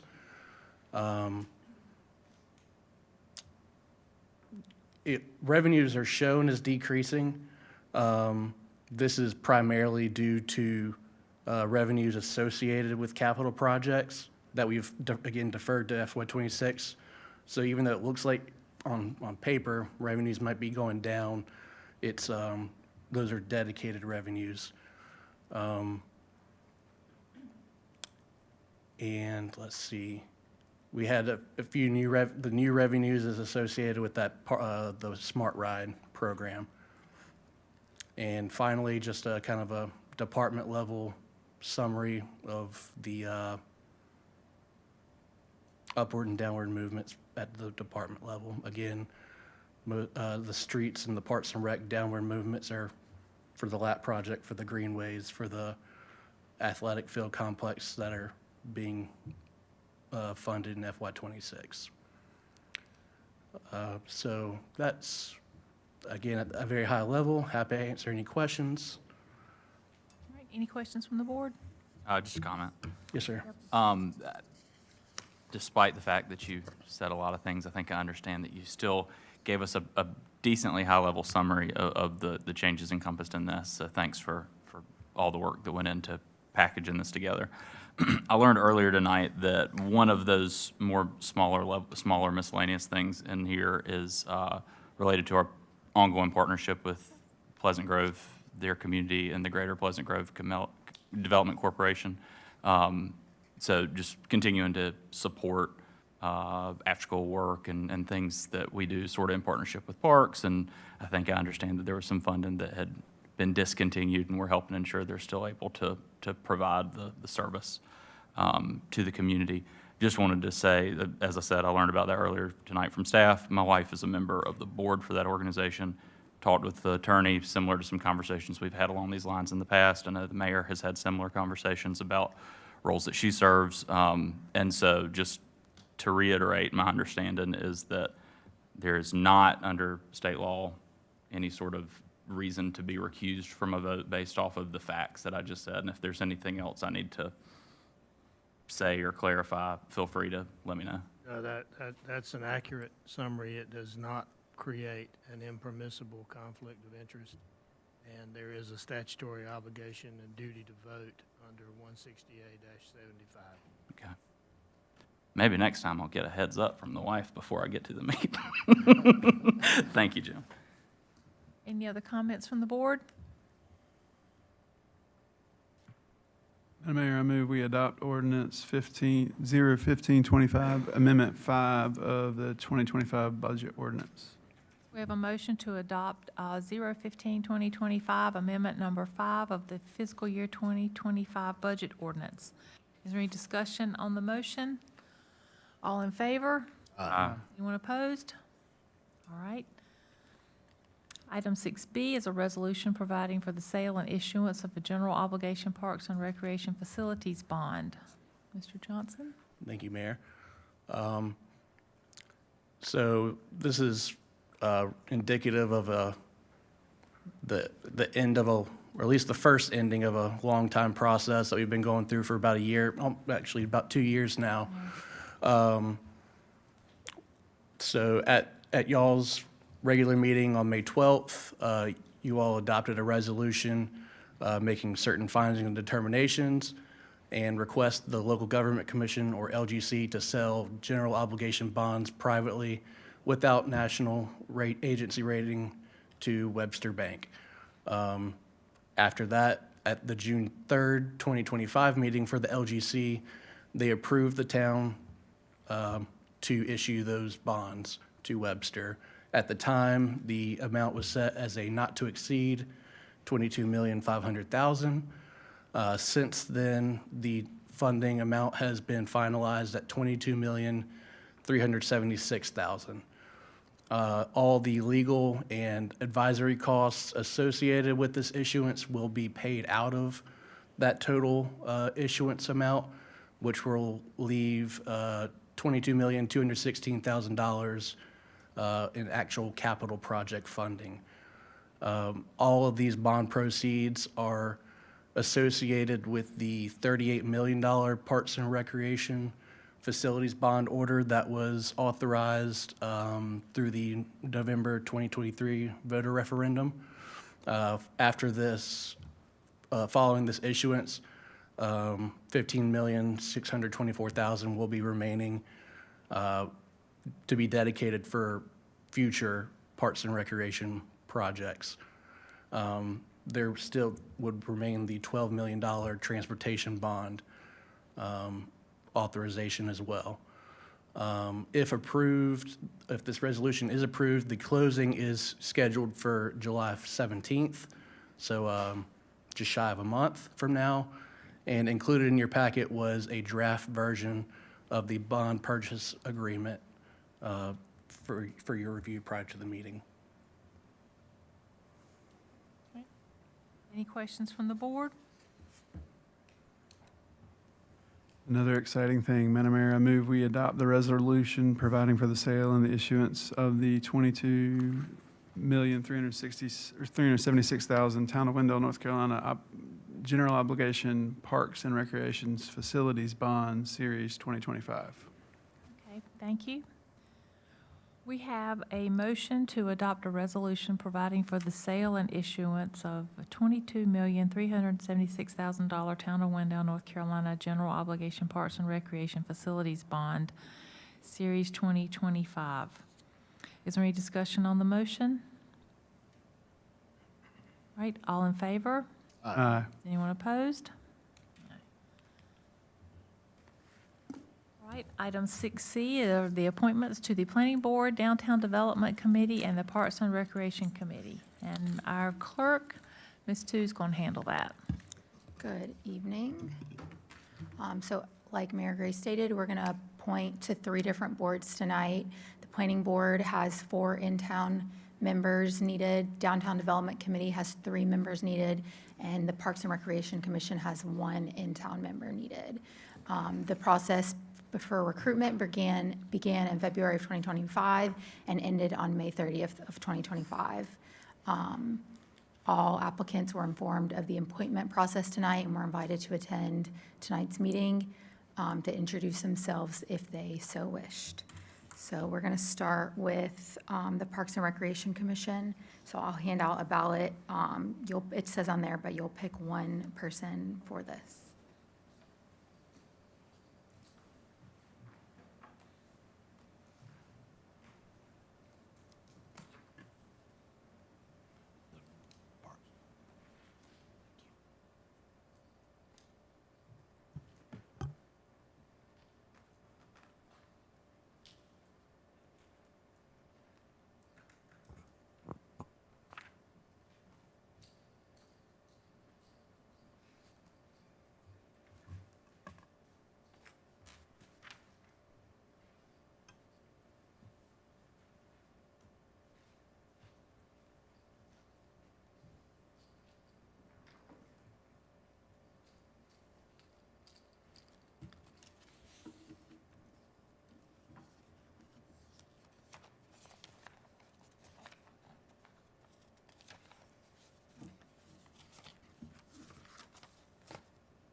Okay, so for the Parks and Recreation Commission, with the term expiring June 30th, 2028, will be Anthony Benjamin. The next one that we're going to do is the Downtown Development Committee, and you will need to pick 3 names from this list.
Okay, and our new Downtown Development Committee members with terms expiring June 30th, 2027 are Christian Bird, Ray Hennett, and Ryan Smith. And our last one will be Planning Board, and you'll pick 4 names.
Okay, so we have 3 people, and then there's a tie that you'll have to revote for. So with terms expiring June 30th, 2028, we have Kenneth Whedon, Louis Hardy, and Graham Andreas. And then I'm going to give these back to you, and actually, tiebreaker is broken by the mayor. I'm not sure in this instance, though. So we have two people with 2 votes.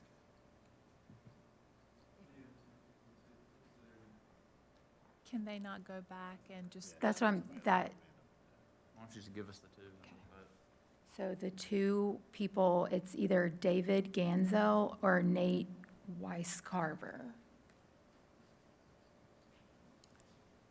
They are to choose one of between those 2. Everybody understand? Yeah.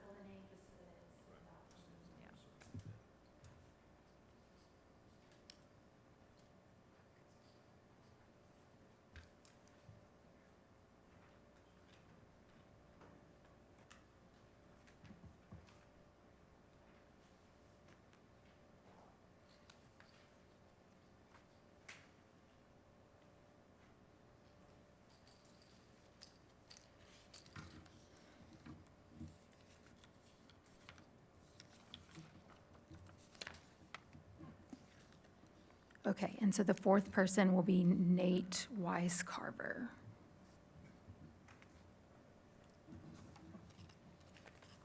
Okay, thank you. Thank you to everyone who submitted an application. And if you did not get placed on one, please try again. Thank you for your willingness to serve the town. Item 6D is the award for on-call engineering services for streets, sidewalks, parks, and greenways. Mr. Collins? Great. So as the board's aware, the town issued a request for qualifications consistent with state law for engineering services. Rather than seeking 1 or 2 firms to do all the work, we divided it into 6 scopes of services. 2 have previously come before the board. This is the next 2 scopes of services with rankings. So staff reviewed all the qualifications provided for firms that expressed interest in these areas and ranked them consistent with the RFQ rankings that were originally put out. And that ranking combination was provided for your awareness. The result of that For streets and sidewalk services, 16 firms submitted qualifications. The recommended qualified firms requesting board ranking approval is Kimley Horn and Associates, Weatherall Engineering, Summit Design and Engineering Services, Rimmel Klepper and Call, LLP, RK&K, and Trans Systems Corporation.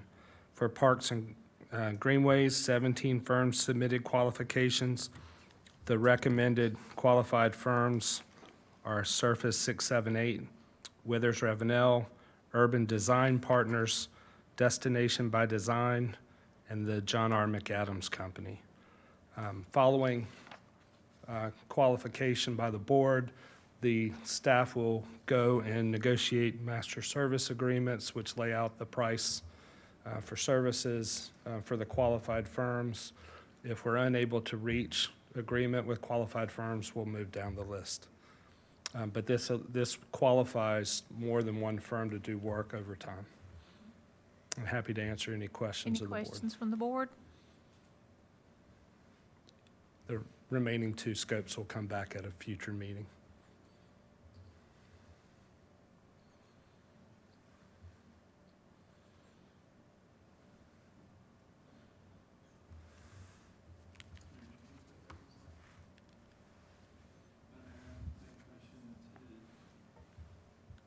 Madam Mayor, I make a motion to accept the scoring and qualifications of firms and authorize the town manager to negotiate and sign contracts for on-call engineering services for streets and sidewalks, parks, greenways, and services.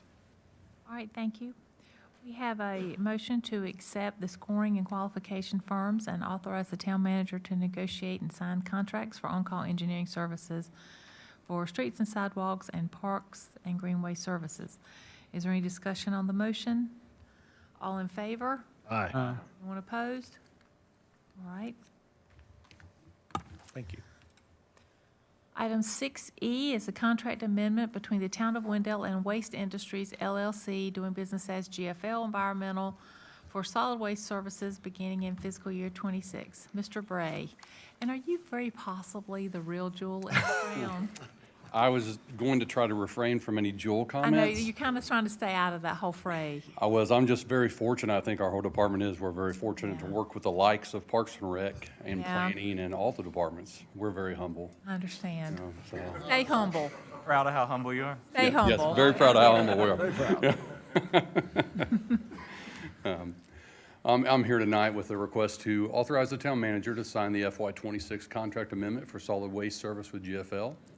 This amendment is made between the Town of Wendell and Waste Industries LLC, DBA, GFL Environmental, amending the agreement between the parties made on June 13th, 2008, and its subsequent amendments. The effective date of this extension would be July 1, 2025. The term of the extension shall be 5 years with an expiration date of June 30th, 2030. The term of this amendment may be extended by mutual agreement for successive 1, 2, 3, 4, or 5-year terms. And we're also very fortunate to have GFL General Manager Nick Zadeb with us here tonight as well. I'm happy to answer any questions. All right, any questions from the board?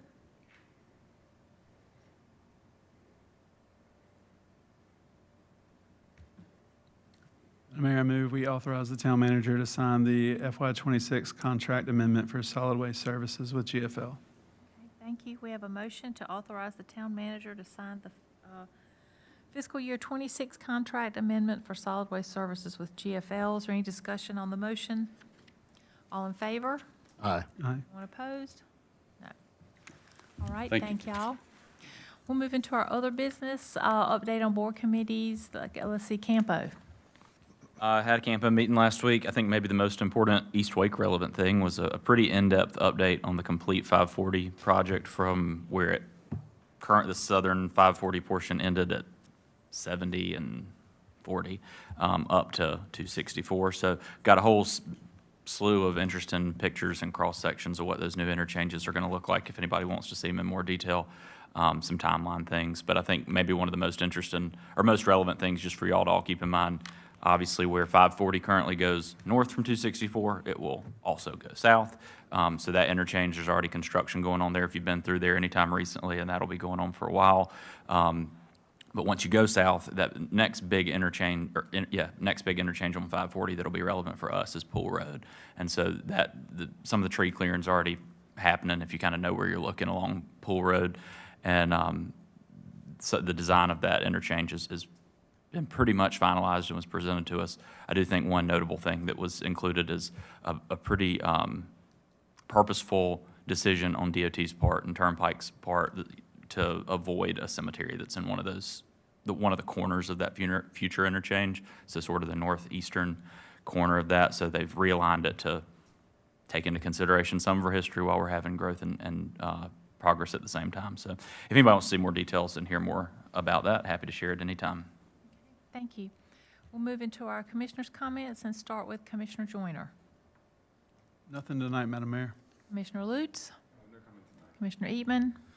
Since I already mentioned cemeteries once, I want to make a quick loop back to our consent agenda. I was not quick enough to interject and just make one comment. One of the things in our long consent agenda tonight was an update on some landscaping contract that we have that includes landscaping at the cemetery. And Mark, I just wanted to, I know that in the past there's been conversation about how the cutting is done around stones and obviously ensuring that markers that are in the cemetery are not damaged, that they're cared for and respected during the cutting. And so I think I saw that was mentioned in the contract, is that weed eating happens around the stones.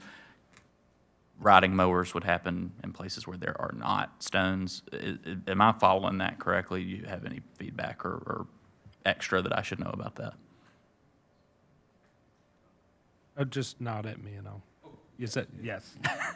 That's good for right now, and I know that we're in our process of doing our cemetery plan, so I think continuing to get feedback from folks just to make sure that we make sure take care of our cemetery. It's the only one we manage as a town, and we need to do right by all the folks and their families of the folks who are there. So appreciate y'all's attention to it. Obviously, the landscaping contract is one small part, but appreciate the continued attention to making sure we look after Westmont. Thank you. Commissioner Honeycutt? Greenmont. Did you have something? No, I said the name wrong. I do know what it's called.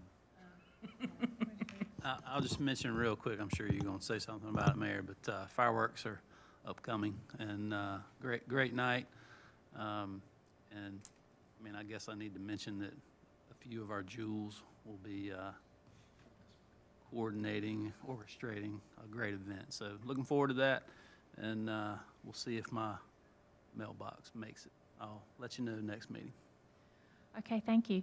Real quickly, I attended the East Wake High School graduation last week, and I wanted to congratulate all of the graduates. I could see the excitement on the faces of all their parents and families and teachers, and I think that they're going to all do great things, and I want to wish them again the very best of luck, and congratulations. We're very proud of them. As Commissioner Deloach said, July 2nd is our fireworks show at the Wendell Community Park. The gates open at 6, fireworks are at 9. There's a lot of information about it on the town website at townofwendellnc.gov/fireworks. So if you go on there and look, you can find out a lot about what's going to happen that night. It'll be fun, and I urge you to come and check it out. I feel like we need to address this jewel in the crown thing. Many years ago, on some occasion, I don't even remember what it was now. You say things that people never forget. The mayor's show on a public. Oh, they know. Okay, it was on the mayor's show. That's a long time ago, back when we used to have a mayor's show. But I called our Parks and Rec the jewel in the crown of Wendell, which I meant it wholeheartedly. And it has turned into such a thing now that everybody competes over it and everybody wants to be the jewel in the crown. So what I'm thinking is I need to have y'all to submit something to me so we can end this battle, maybe. I don't know. But anyhow, it's fun that we all get to laugh about something like that together. And we're very proud of all of our departments. And honestly, if I was alone with any of you, I would tell you each individually you're the jewel in our crown. So you all are, and we love all of you very much and appreciate everything you do for us and for the citizens of Wendell. All right, I believe we're going to go into closed session, so we need a motion to go into closed session. Madam Mayor, I move the board go into closed session pursuant to North Carolina General Statute 143-318-11A3. All right, thank you.